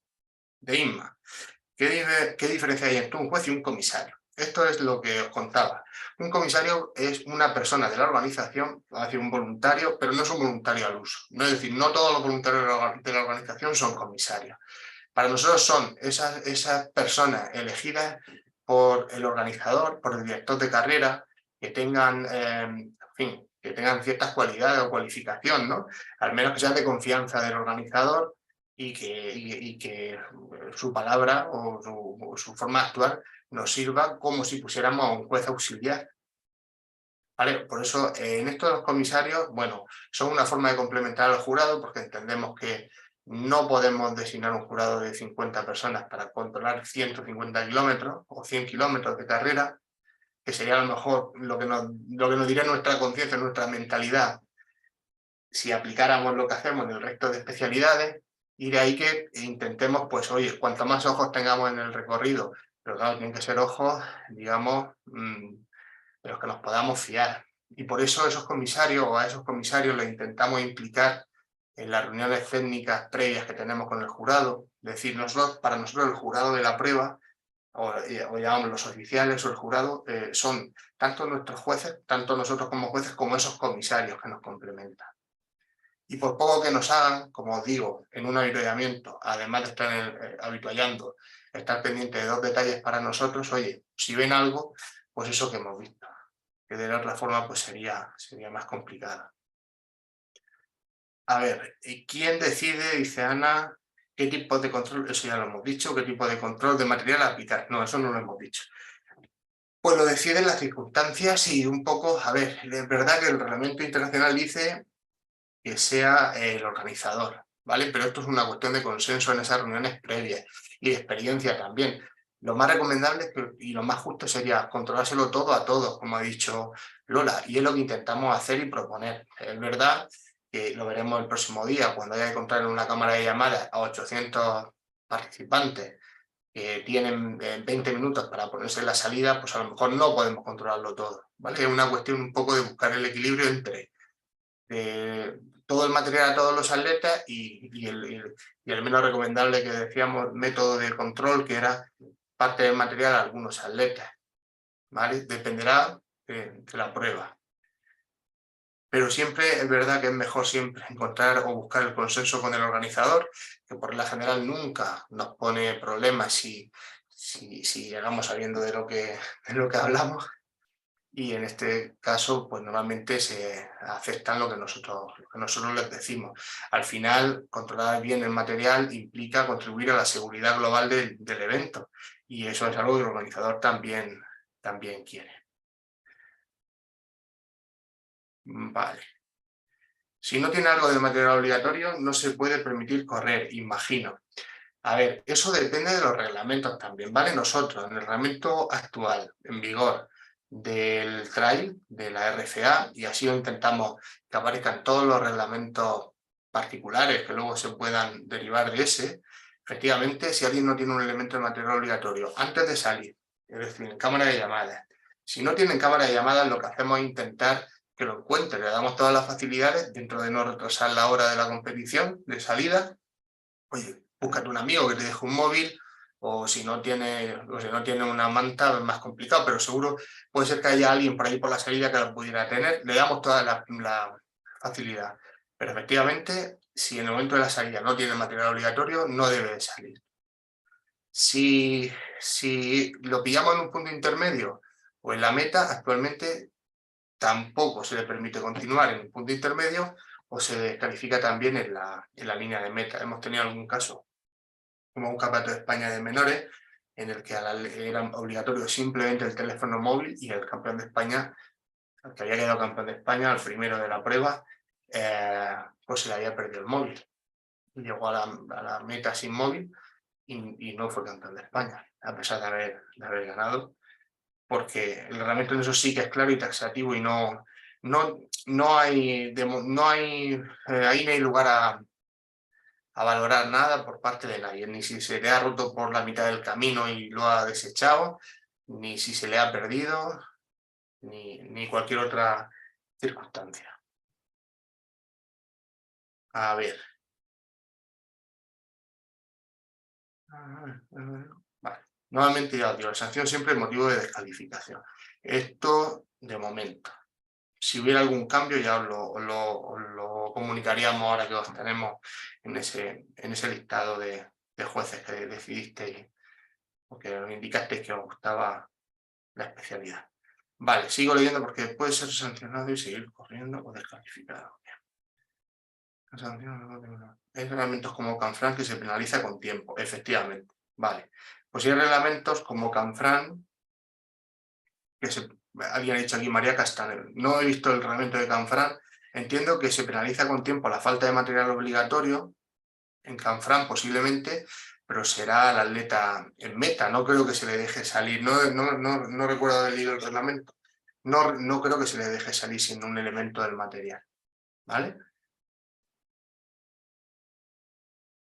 De Víctor, yo aquí como organizador hay cosas que sanciono con tiempo, depende de cada cosa. Efectivamente, cada reglamento particular al final es un mundo, ¿no? Realmente vamos a intentar, y en eso llevamos ya tiempo trabajando con la RFA, en que estén alineados el reglamento del trail de RFA con los reglamentos particulares, porque es verdad que todavía hay algunas sanciones que no están alineadas, ¿vale? Seguimos.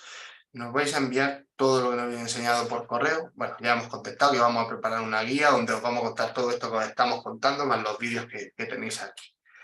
¿Qué debe llevar un juez como vestimenta oficial y si es específico para este tipo de pruebas? Bueno, si hablamos a nivel CNJ, realmente la vestimenta oficial del CNJ es la que se está repartiendo al colectivo en esta fecha, ¿no? O se va a repartir próximamente. No hay una vestimenta específica, pero yo siempre digo una cosa.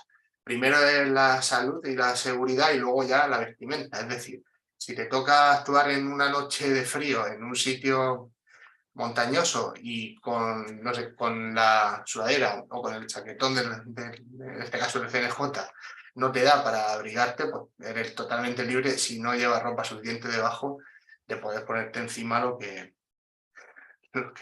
que necesite. Los atletas pueden llevar mapas topográficos y o brújulas, pueden llevar lo que quieran, sí. Realmente, a ver, siempre y cuando no haya un material prohibido en el reglamento particular, mientras no haya algo prohibido, está permitido, ¿vale? Entonces pueden llevar lo que quieran. Lo que pasa es que no lo van a necesitar, porque en el trail, en teoría, desde cada punto del recorrido eres capaz de orientarte mirando las balizas que se hayan, o los carteles, o la señalítica que el organizador haya utilizado para marcar el recorrido. Vale. La RFA establece como material obligatorio el vaso, silbato y móvil. Pregunto, ¿y si el organizador no lo establece como obligatorio, qué haríamos? Vale, pues este es otro de los casos que está en revisión, pero actualmente, tal y como venimos actuando, la RFA establece como obligatorio este material en el reglamento del trail, ¿vale? Si un reglamento particular establece otro material diferente, se hace caso al reglamento particular. Digamos, esto va de momento, reglamento particular, luego reglamento de RFA. Ya os digo que lo ideal y en lo que se está trabajando e impulsando es en que no se den estas situaciones, es decir, que un reglamento particular no ponga algo en contra del reglamento general. De Inma, ¿es asistencia que un atleta le pase a otro comida, bastones, sales, etcétera? A ver, pues mira, esto es como, no lo pone en la regla técnica 57, pero sí que nos lo pone en las reglas técnicas de la marcha y de la ruta y de lo que es el habituallamiento en general, que no se penaliza tanto el hecho puntual como que el hecho sea reiterado, ¿vale? Y aparte que en el trail tiene la particularidad encima de que es muy difícil de hacer un seguimiento completo de toda la carrera, de todos los atletas. Entonces, el verlo una sola vez, si pasar una sola vez, pues no tiene más recorrido, más allá de que si tiene oportunidad un juez o, claro, ser un adjunto juez árbitro, estuviera por el recorrido de llamar la atención al atleta para que no lo volviera a hacer, pues no tiene más recorrido. Si tenemos un vídeo en el que de forma continua, en cada avituallamiento, hay dos atletas, uno se adelanta, coge el avituallamiento, el otro sigue, y para que no pare en ningún momento, y se lo va dando, y en el siguiente puesto pasa exactamente lo mismo, pues posiblemente ahí sí que haya, posiblemente no, es una sanción, es una acción sancionable como asistencia. No sé si hay alguna más, Quique. No, en principio ya está, ya había. Con esa era la última que admitíamos para no tampoco demorarnos demasiado. Vale. Muy el bien. jueves seguimos, de todas maneras. Apuntado la duda. El jueves seguimos, sí. Disculpad, al final parece que se ha alargado un poco el tema. Espero que vaya a resultar interesante. El jueves venid cenado, por si acaso nos alargamos aún más, que no se os haga tan largo. Y muchísimas gracias de verdad por vuestro interés y os esperamos el jueves. Un abrazo, nos vemos el jueves. Muchas gracias, buenas noches, hasta el jueves.